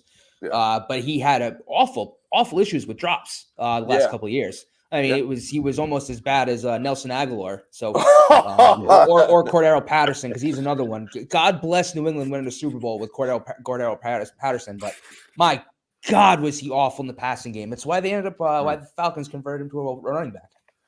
Yeah, right. I mean, he started doing that a little bit here, and he was. I mean, that was his best attribute. Really, is out of the backfield. His speed, yeah. And he can catch those easy gimmies with nobody around him. You know what I mean? Screens. Yeah. And he's fast, man. He's so fast. So Chauncey Gardner-Johnson just signed with the Eagles. He's going back on a 3-year contract. I saw this. I should have sent it so you can put it up, buddy. They had a clip of what he said when he left Philadelphia and went to Detroit.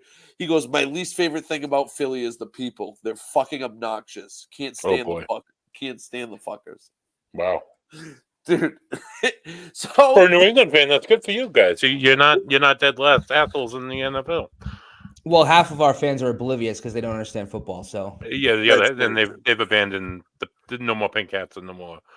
They're already wearing Chiefs jerseys. Yeah. They're already wearing Chiefs jerseys. They don't even know what. Yeah. Jameis Winston went to the Browns on a 1-year deal. I don't even know how this dude keeps getting backup jobs. Jameis Winston's a good quarterback. I mean, he's a good brain. I mean, I mean, the guy threw for over 5,000 yards. I mean, even Matthew Stafford won a Super Bowl. I think if you put him in, I mean, granted, he's a backup. He's probably not going to get a chance to start. Though. You know what I mean? I think if you put him in a good situation, I mean, they just let him throw the ball, though. I mean, Brett Favre got a Super Bowl, and that guy was the same way. He was a gunslinger. He just threw awful passes. No. Brett didn't throw 30 interceptions. You know what I mean? Different game, different generation. Brett would try to squeeze some in there, but Jameis just makes some bad throws, man. He was never a number 1 pick in my opinion. I hate Florida State, so I'm a little biased here. Like, I hate Florida State with a passion, dude. I'm a U fan, so anything that comes out of that school, I will try to trash. But he does it himself, dude. He's like a walking cartoon character. Have you heard him talk? Yeah. Like, this dude is like a living cartoon character. It's unbelievable that he gets dressed in the morning, really. But I can't. Don't get me. That dude, man. The Giants signed Drew Lock as a backup to Daniel Jones. He's not going to be the backup. They both suck. He's going to start. He's going to start. They might say this is a backup situation. He's starting over Daniel Jones. Like, it's gonna be another team with a great defense and a horrible offense. Yep. Yeah, dude. It's because they Didn't did Giants just just they sign did a trade bunch for of Brian people? Burns. What'd you say, buddy? Giants. They didn't just sign a whole bunch of people. Didn't I hear They traded for Brian Burns. They signed Jermaine Illuminor.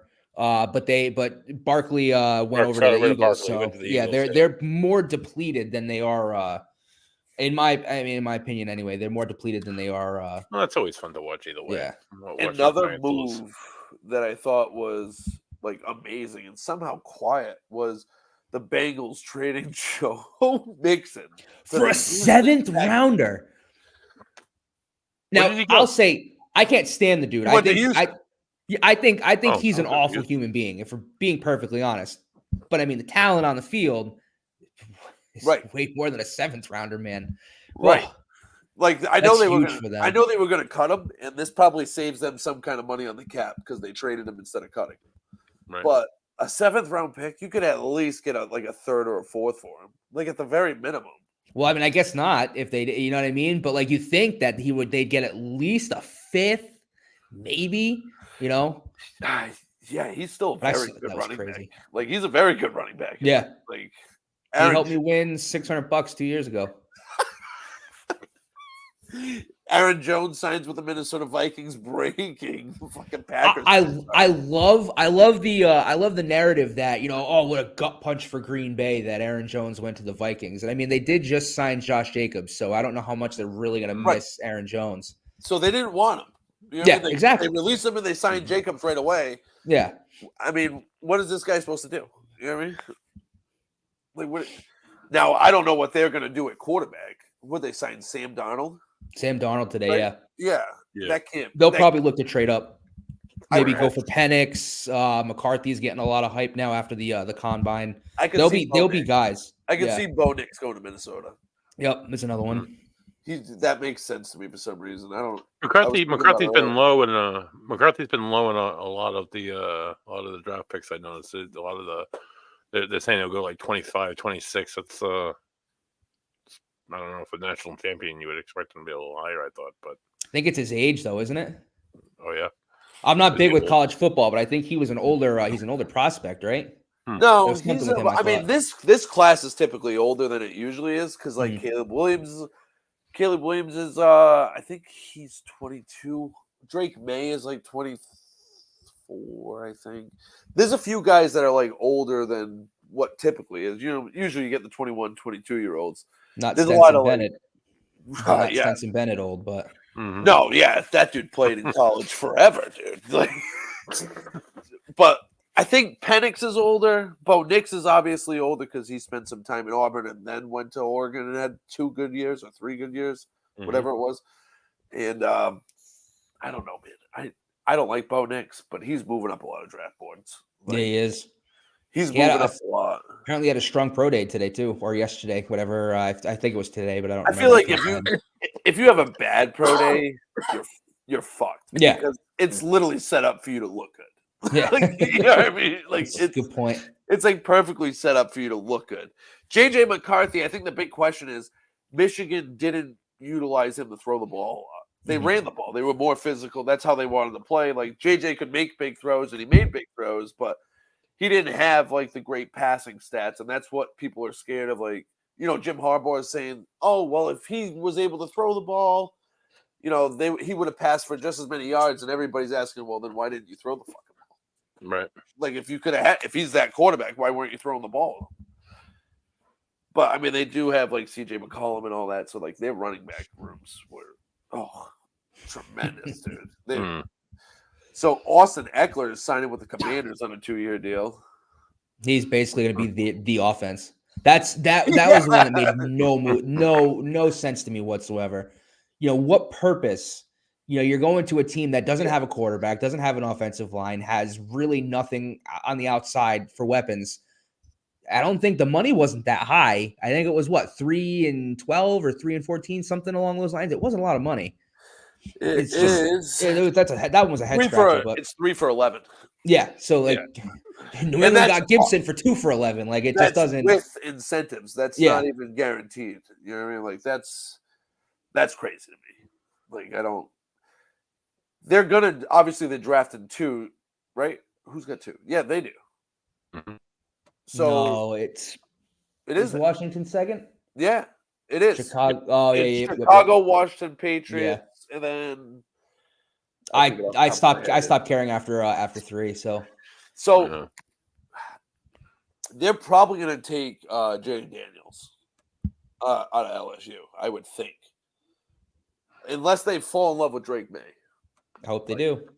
So, me too, because if Drake May is on the board and the other 2 guys are gone, I want the Patriots to take Marvin Harrison Jr. Yeah, you can figure out the quarterback thing after. I don't. Oh.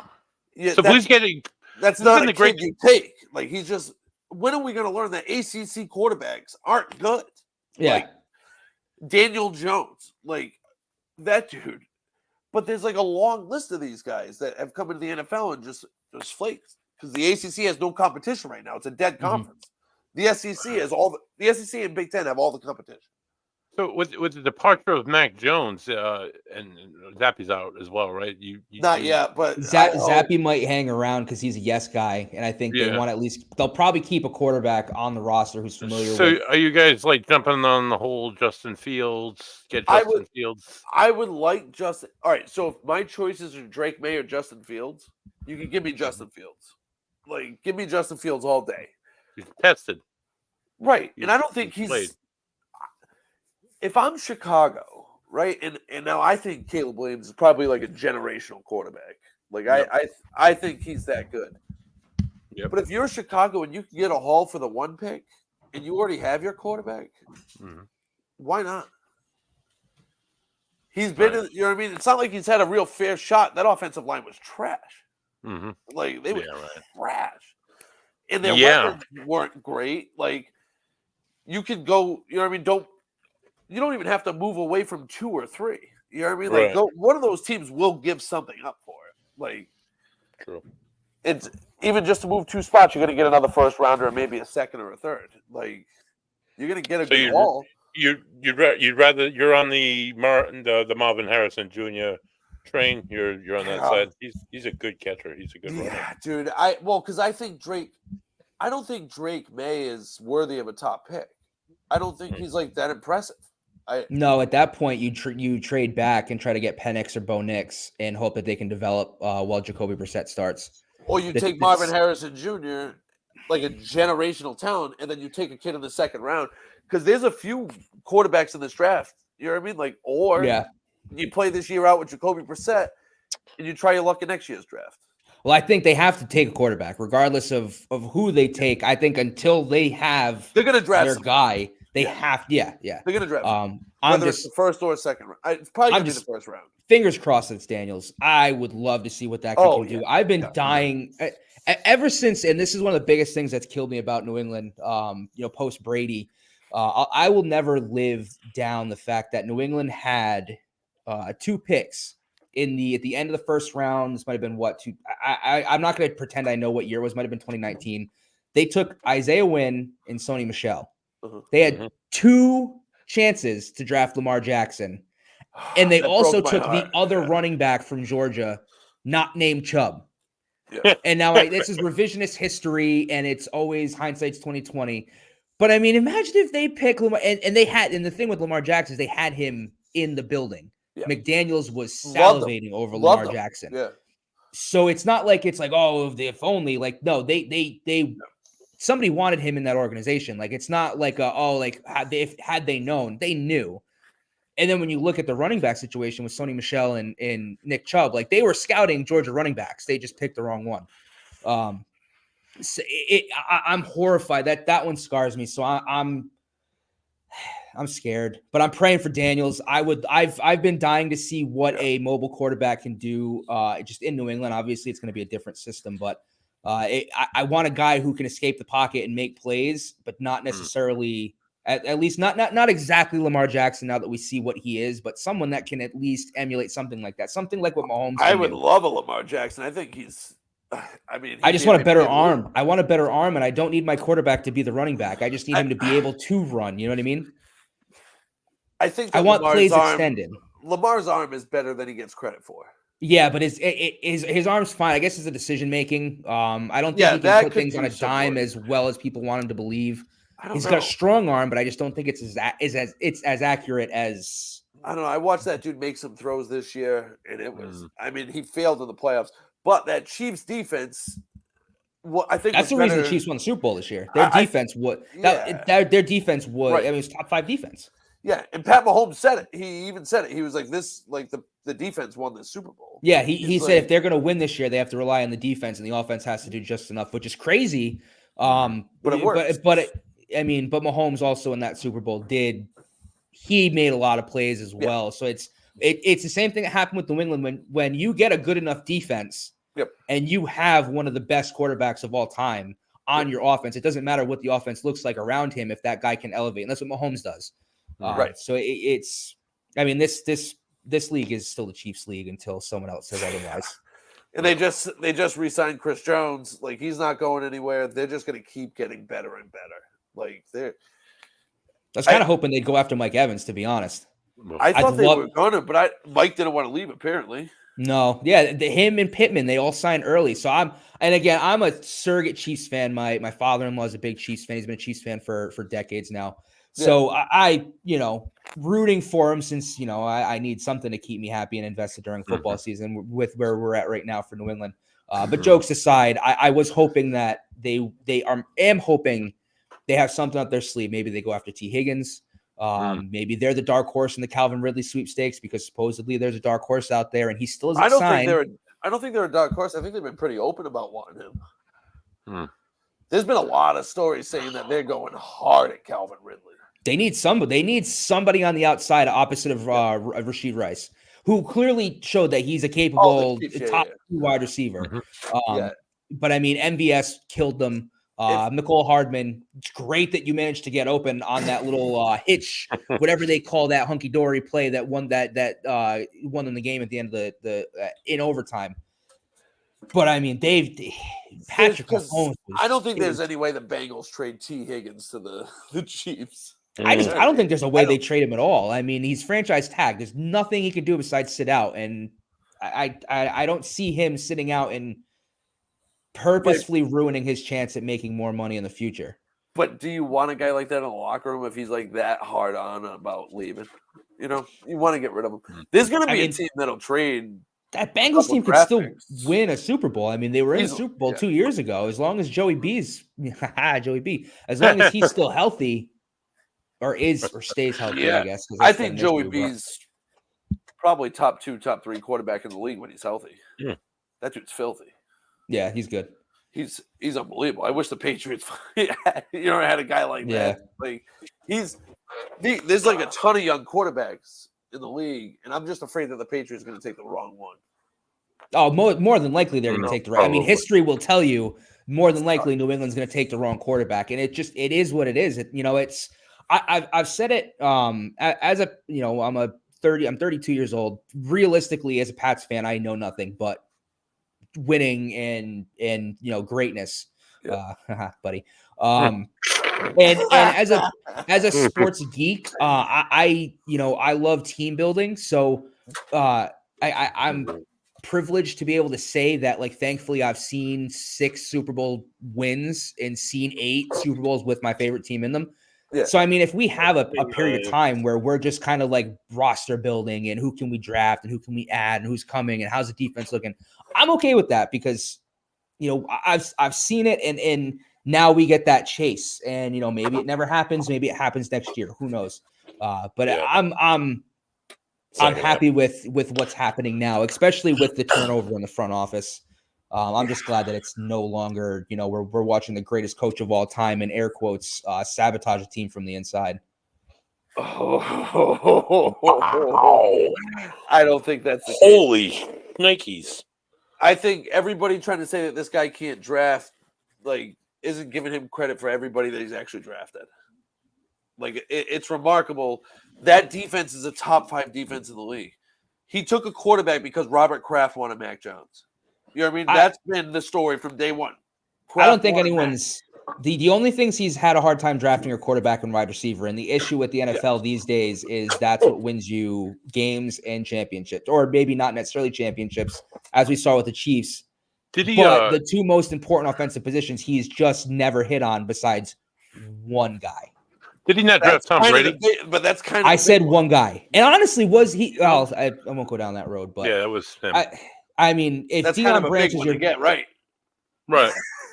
Yeah, but I mean, if Drew Bledsoe doesn't snap his ankle in 10 places, I mean, do we actually know? You know what I mean? Like a lot of coincidental dominoes fell into place for that to happen. So I don't think we see Brady in that season, but I think the next season we do. But if you do, it's not.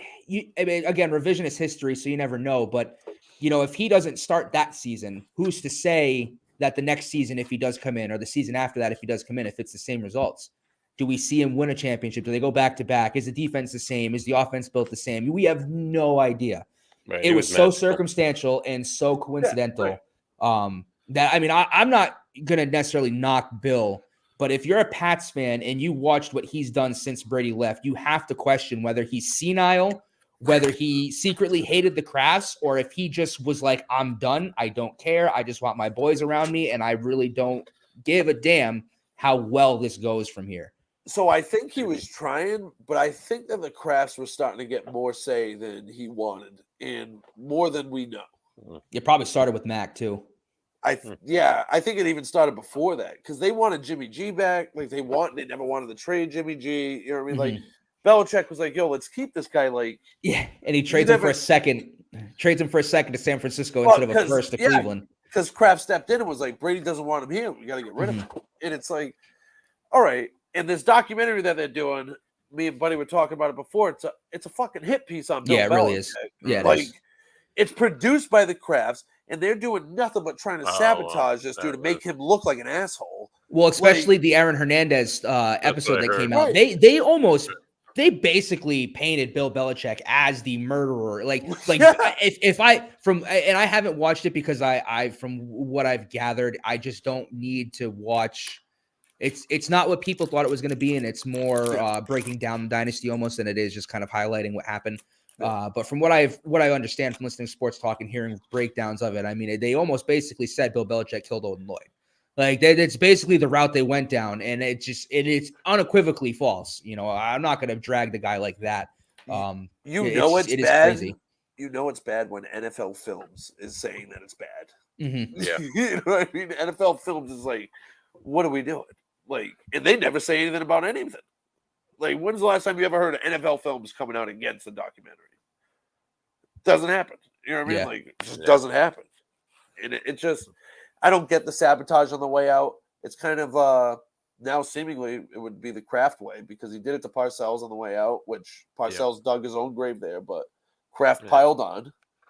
And now Bill, like, they did him dirty.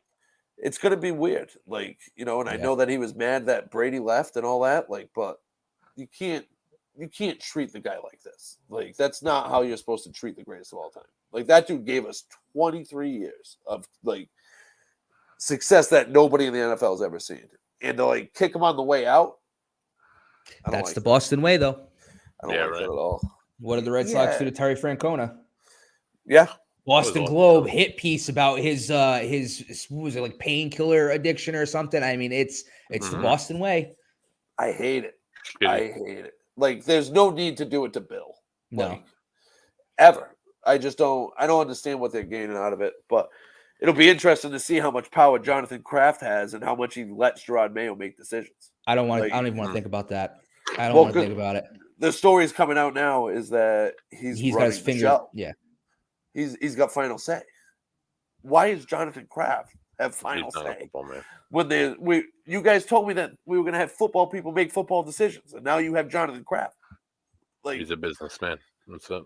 Yeah, he's a businessman from his dad's businesses, and I don't want you. What? This is Jerry Jones 2.0. Yeah. Right. When's the last time that the Revolution won a championship? Oh, yeah, that's right. They haven't. That's right. And they've been knocking on the door forever, but they've had great teams, but they just haven't had the ponies to get there. And I've know people who work for the Kraft Group at Gillette, and the Revolution get done very dirty over there. They are very much the redheaded stepchild of that Gillette Stadium Kraft organization, and they're the better team at Gillette right now. That's very easy to say. I hope the Pats get this right though. Yeah, I hope that Daniels falls or some like hit pieces come out about Caleb Williams and he drops. I mean, the offseason's been pretty good. I mean, a lot of people are complaining that they haven't gone and made a big splash, but I mean, they got Uche came back today. Keeping Bourne there, who I think Bourne's a stud if he can stay healthy. I think he's great number two. Great number two. Great number two. Keeping on Wenu is huge because he's arguably one of the better guards in football who can actually play tackle and play it proficiently. I mean, they've re-signed big guys. The Gibson signing, I think, is sneaky good. I don't think it's going to be amazing, but it's a great spell back for Ramondre Stevenson. You go from bruising, keeps his leg churning, to a little shifty guy who can catch out of the backfield. It's been I still need to see some moves, but I'm not complaining about their offseason. So it's started out well, and I'm excited at least, for the next few months to see what happens. I think this is one of the most interesting off seasons as a Patriots fan, in recent years. Oh, in the last 23, 24 years. I mean, it's a completely new show. Yeah, you have no idea what's going to go on and how they're gonna do things. So it's exciting. It's nerve-wracking as shit. You know what I mean? Buddy Christian Wilkinson signed with the Raiders. I did, yeah. Well, I was anticipating him leaving. He had quite the contract in Miami too. He's an incredible ball Pats player. Just signed Austin Hooper. The Jets did? No, the Pats just signed Austin Hooper. Another tight end I won't use. I don't care about the Pats. Sorry, buddy. Well, he's a tremendous player. He's a tremendous personality. Anybody who saw what's that? Inside the NFL, is it? That what I'm talking about? Inside the NFL? No, that's the wrong show. The Hard Knocks show. Hard Knocks. Yep. They know that Wilkins. He's just a funny guy. He brought a lot of smiles, and he was a hell of a ball player, and it's a force. I'm a little bit nervous to play Las Vegas because Crosby and Wilkins on the same D line. That's Crosby's a scary dude. Very dangerous. I love his style of play. How he manages to hit the player every time after the play is done. Just gives him a little shove. To mess with them a little bit, or tap him in the nuts really quick. I just love that, dude. And so the funny thing is, you see it on Hard Knocks, dude. Yeah, it works. Oh, completely. They practice all week to not let it bother them, and they're focusing on what he wants them to focus on. Right. Exactly. Yeah. You know what I mean? Awesome. It's unbelievable. And that dude's a stud. I'm actually taking a class right now called Sports Psychology. I've been looking forward to it for 2 years, and it talks about the very same, what keeps you focused during a game, how you prepare mentally is just all part of the class. I'm like, oh, this is great. I had to talk about my favorite sports moment for the first discussion post. Of course, it was the 2004 Game 4, bottom of the 12th.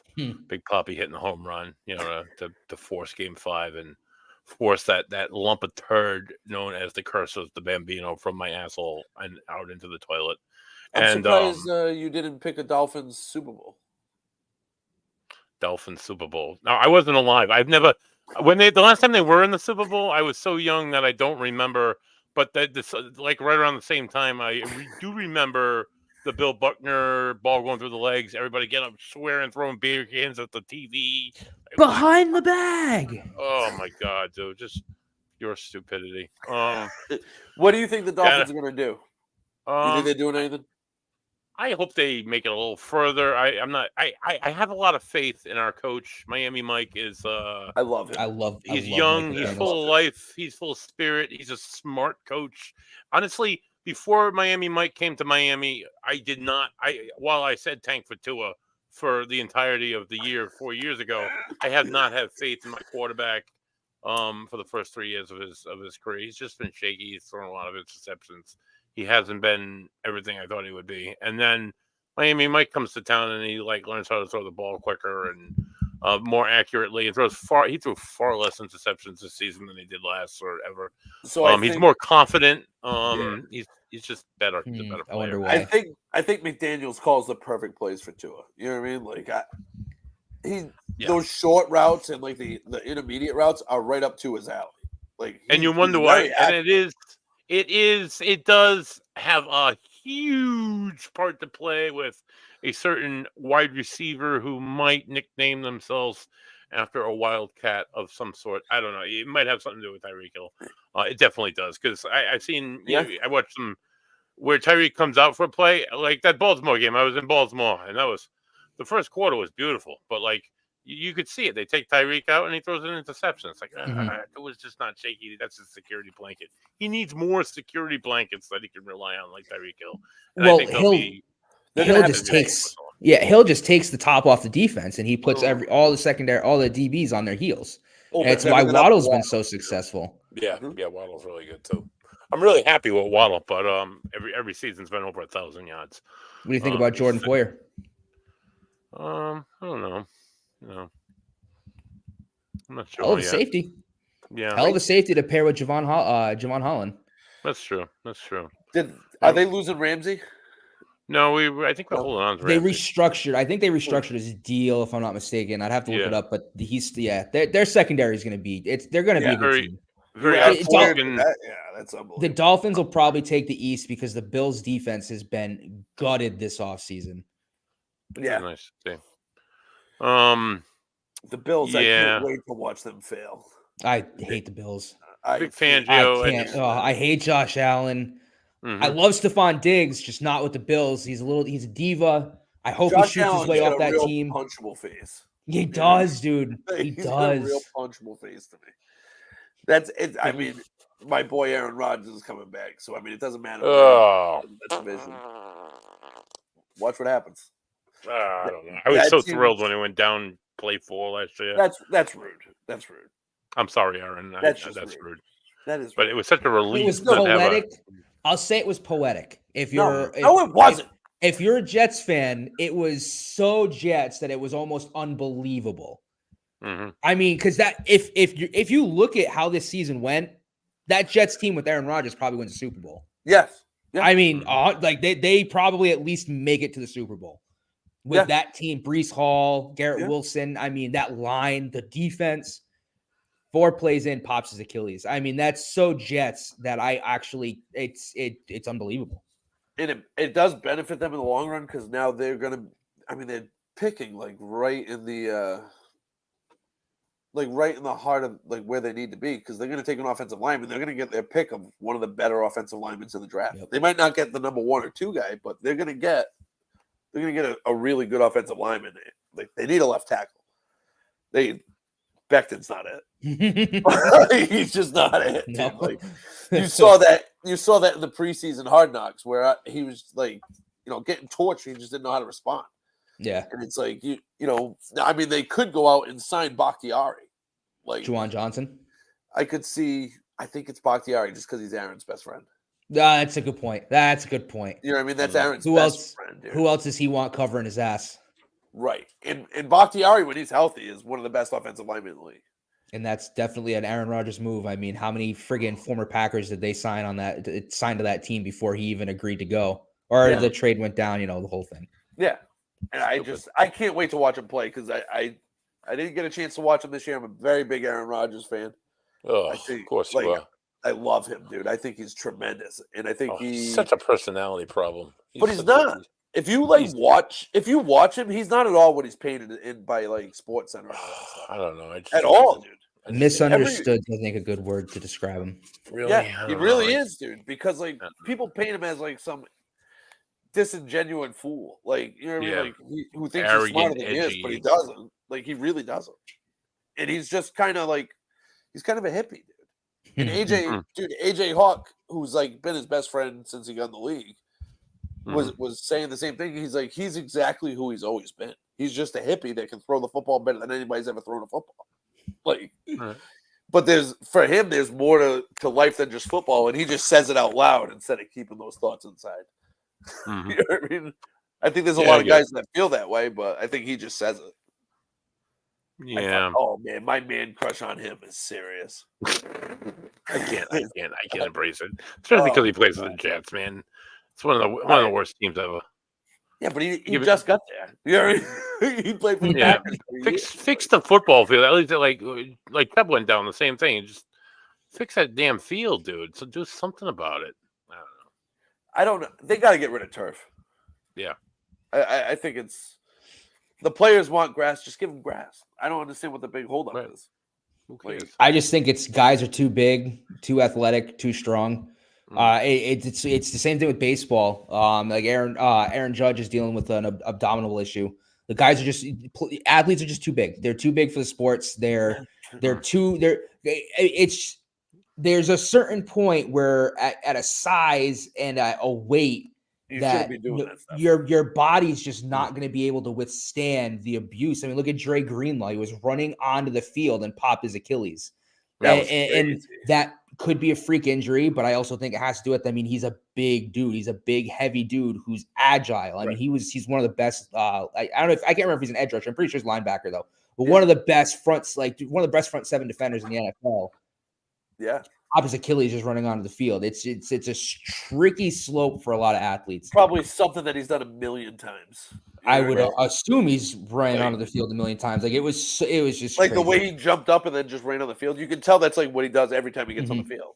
So oh man, that was a bad break for the 49ers. Like that was just awful, dude. Kirk Cousins going to the Falcons. I'm indifferent. It's been predicted the entire offseason that was going to go down. Yeah, I'm not really surprised, to be honest with you. No, I mean, good for him. He's a boss, dude. He's like pushing 40, and he just got a really nice contract. 4 years, big money. Yeah, 4 and 110, I think, with or is it 4 and 130 with 110 guaranteed? Yeah, I think it's 4 and 130 with like 100 or 110 guaranteed. Like it's something stupid. Outstanding quarterback. He's like he plays. He's a Matt Stafford. He can sling the ball, and he can run an offense. And there's not a lot of guys that can do that in the NFL right now. And he's been doing it consistently for years. Dude. Yeah, like he was good coming out of college. The last time that the Redskins, Commanders, football team, whatever. Don't say the R word. It's not the Redskins anymore. You can't say that word anymore. I think they should go back to the football team. But anyway, I think he ran that team like he had like 4,000 yards with it. Like he was great with them, and then went to Minnesota and he's great with them. You know, and you give him young weapons and a defense that could be like pretty decent. If the coach doesn't screw this up, he'll be all right. I just think he's just a spare tire. Maybe it's just me. I don't know. I don't think so, man. I don't know, man. Is he really a Goodrich? I don't know, dude. I don't know. I couldn't tell you. I think he's so good, dude. Good enough behind that line with Kyle Pitts and Drake London. Yeah. And what's his face? The running back. Oh yeah, John Robinson. Totally forgot. Yeah. That's a team ready made for a quarterback like Kirk Cousins. Exactly. It's perfect. I just don't think their defense is good enough though. That's gonna be the big thing is that their defense keep points. Their games are gonna be like 45-32. And they're gonna be the team scoring 32, 35. Yeah. They'll be letting up unless they fix. I mean, there's still guys out there they could fix it in the draft. They could do. If they don't fix it, though, they're in trouble. Like they need to fix that. I don't know how their offensive line is either, but they might want. They have one of the better offensive lines in football. I think they were top, if not top 5, top 10 last year. So they'll probably be drafted. They'll be drafted defense when they draft this year. Wherever they draft. I don't even know where they draft. But I think that's a good pickup for them. I think now, I mean, that division's wide open. No team is like really great in that division. They went from the worst quarterback position in that division to the best quarterback position in that division, which shows you how awful that division is. Yeah, that's true. I mean, they got Baker Mayfield in Tampa, right? Yep. Bryce Young. And who am I missing? The Saints. Who do we even know? The Saints. Yeah, Derek. Derek Carr. Derek Carr. Yeah. Yeah, if they keep him. Yeah, I heard, which was a thing they were saying that he might get cut. It's a whole Yeah, because he wasn't what they thought. You know what I mean? And then they just let go of Jameis, and we know they're not going to start. What's his face? This Swiss Army knife that they have over there. Yeah, Taysom Hill. Yeah, they paid him a ridiculous amount of money to play tight end, running back, quarterback. special teams. Yeah, dude. He does it all. Yeah. You know, but he's a football player. Did I see that the Patriots picked up Brissett again? Is that a thing? Yeah, he's probably their bridge quarterback. Yeah, that's exactly what he is. Spare tires. Yeah, that's what I'm okay makes with me it. worried. Whatever. That makes me worried that they're going to draft Drake May. They're going to take whatever they will take whatever quarterback's available at 3. That's more than likely that's what's going to happen. Yeah, right. And I will say, regardless of what anyone thinks of Drake May, they are legitimately top 3 talented quarterbacks, as opposed to Mac Jones when he was taken at 15, who probably wasn't at least first round quarterback. But that's, again, conversation for a different day. Yeah, no, that's fair. And the Patriots get a 6th-round pick for Mac Jones. Yeah, I mean, at least he's gone, right? At least he can go cry at home. Cry in a corner. I don't think he helped himself, like with how he acted.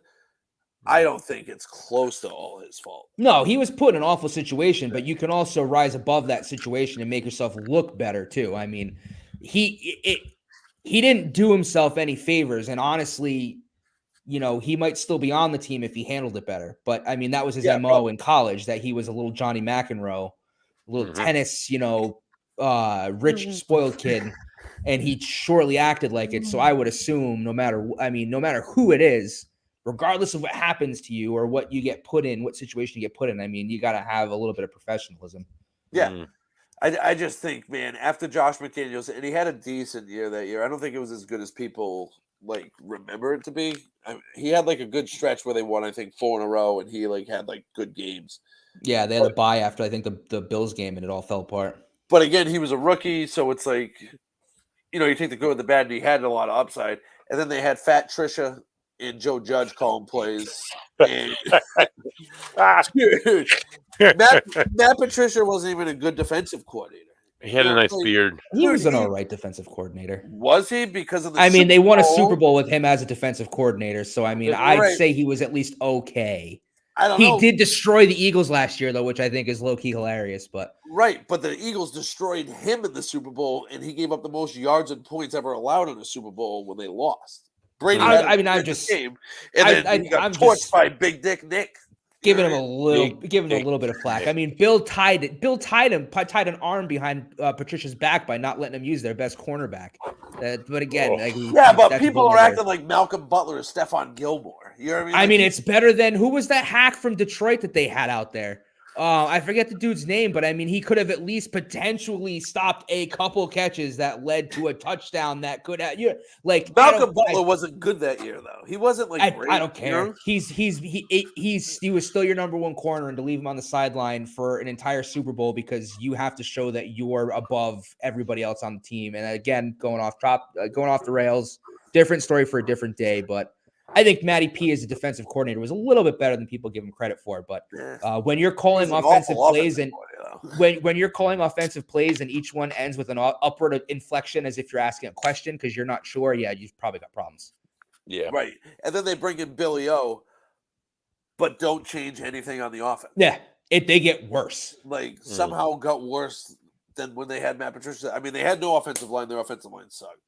They didn't even try to run the ball, it looks like. Their offensive line was actually decent towards the second half of the season, though. Like, their numbers weren't bad. That line played better, at least in the passing game, than their number than you'd think they did. The line wasn't the problem last year. I will say I don't think the line was the entire offensive problem last year. There was just nobody. Mac had nothing. There's nobody he could get the ball to. Devontae Parker can't get separation and can't win jump balls. Juju Smith-Schuster is literally a shell of what he used to be 4 years ago. And he's never Kendrick Bourne tore his ACL. Your former number 1 pick is just not good enough. Your best wide receiver was a 6th-round pick, a 6th-round rookie. So I digress. I digress. Not great. Yeah. But Mac didn't handle it well. They had to get rid of it. No, God, no. But I mean, at least they get out from under it. I hope they don't. I don't want Drake May. I just don't want Drake May. I don't care if they reach for somebody else. I just don't want Drake May. Anybody but him. Now, he could prove me wrong. You know what I mean? But I just don't see it. I just don't get it. I don't even know how we got into the conversation as a top 3 pick. In the words of Big E, it's a new day. Yes, it is. Don't you hope so? It's been marvelous, Joe, having you on here talking about how awful the Patriots have been doing and how awful my Dolphins just continue to do, and how Dolphins awful we'll turn it around. We'll eventually get there. It has been really nice as a Dolphins fan watching the Patriots steadily fail and steadily crash, and the dynasty crumble and go into nothing. Oh, it's lovely. But can you say crumble after 6 Super Bowls though? You know what I mean? I can't really say that. I can't really. Hey, even Rome collapsed. Shit happens. Maybe it was a matter of time before they had to rebuild it. You know maybe you didn't crumble. Maybe you just got the shits in public. I don't know. Maybe you got a little dirty. I don't know. But I've got to watch my favorite football team win 6 Super Bowls. So whatever this way comes. I don't know where I was going with that, but we gotta kind of wrap it up here, guys. It's been a marathon 2-hour induction of the Ghost and the Goat. It's very fun. You guys want to say anything last before we? I'm sorry, I don't mean to. Yeah. No. Just follow us on Facebook, Instagram. I don't know what's the Instagram, buddy. Is it the Ghost and the Goat, or is it the Instagram is a van down by the river, and it's all underscores. This show is running live on a van down by the river. No underscores on Facebook. Check out our channel on YouTube.com, A Van Down by the Riv podcast. Coming soon to a website near you, A Van Down by the Riv podcast.com, The Ghost and the Goat.com. 3 Dudes Brews. Tune in next month as myself and 2 gentlemen go to a brewery and become less than gentlemen throughout the show. And tune in next week as The Ghost and the Goat return next Tuesday night live, hopefully right at 8 o'clock. And we welcome Maddie Warner from Warner Paranormal Society, Warner Paranormal Historical Society. They do a lot of great stuff with ghosts. They do a lot of great stuff with old historical haunted places and raising money for these organizations that drastically need money to keep their places up and running. So tune in next week. That's all I got to say. Just tune in. That's all I got. John Henry, if you're listening, please sign Jordan Montgomery. I can't take another season of absolutely nothing. Red Sox, Jesus. All right, Phillies, go get Trevor Bauer. So for the Philadelphia Phillies, for the Boston Red Sox, to hell with the New England Patriots, for Joey Britland, for Brendan the Bams, the Goat, I'm Buddy Thayer. This has been the Ghost and the Goat podcast. Peace out.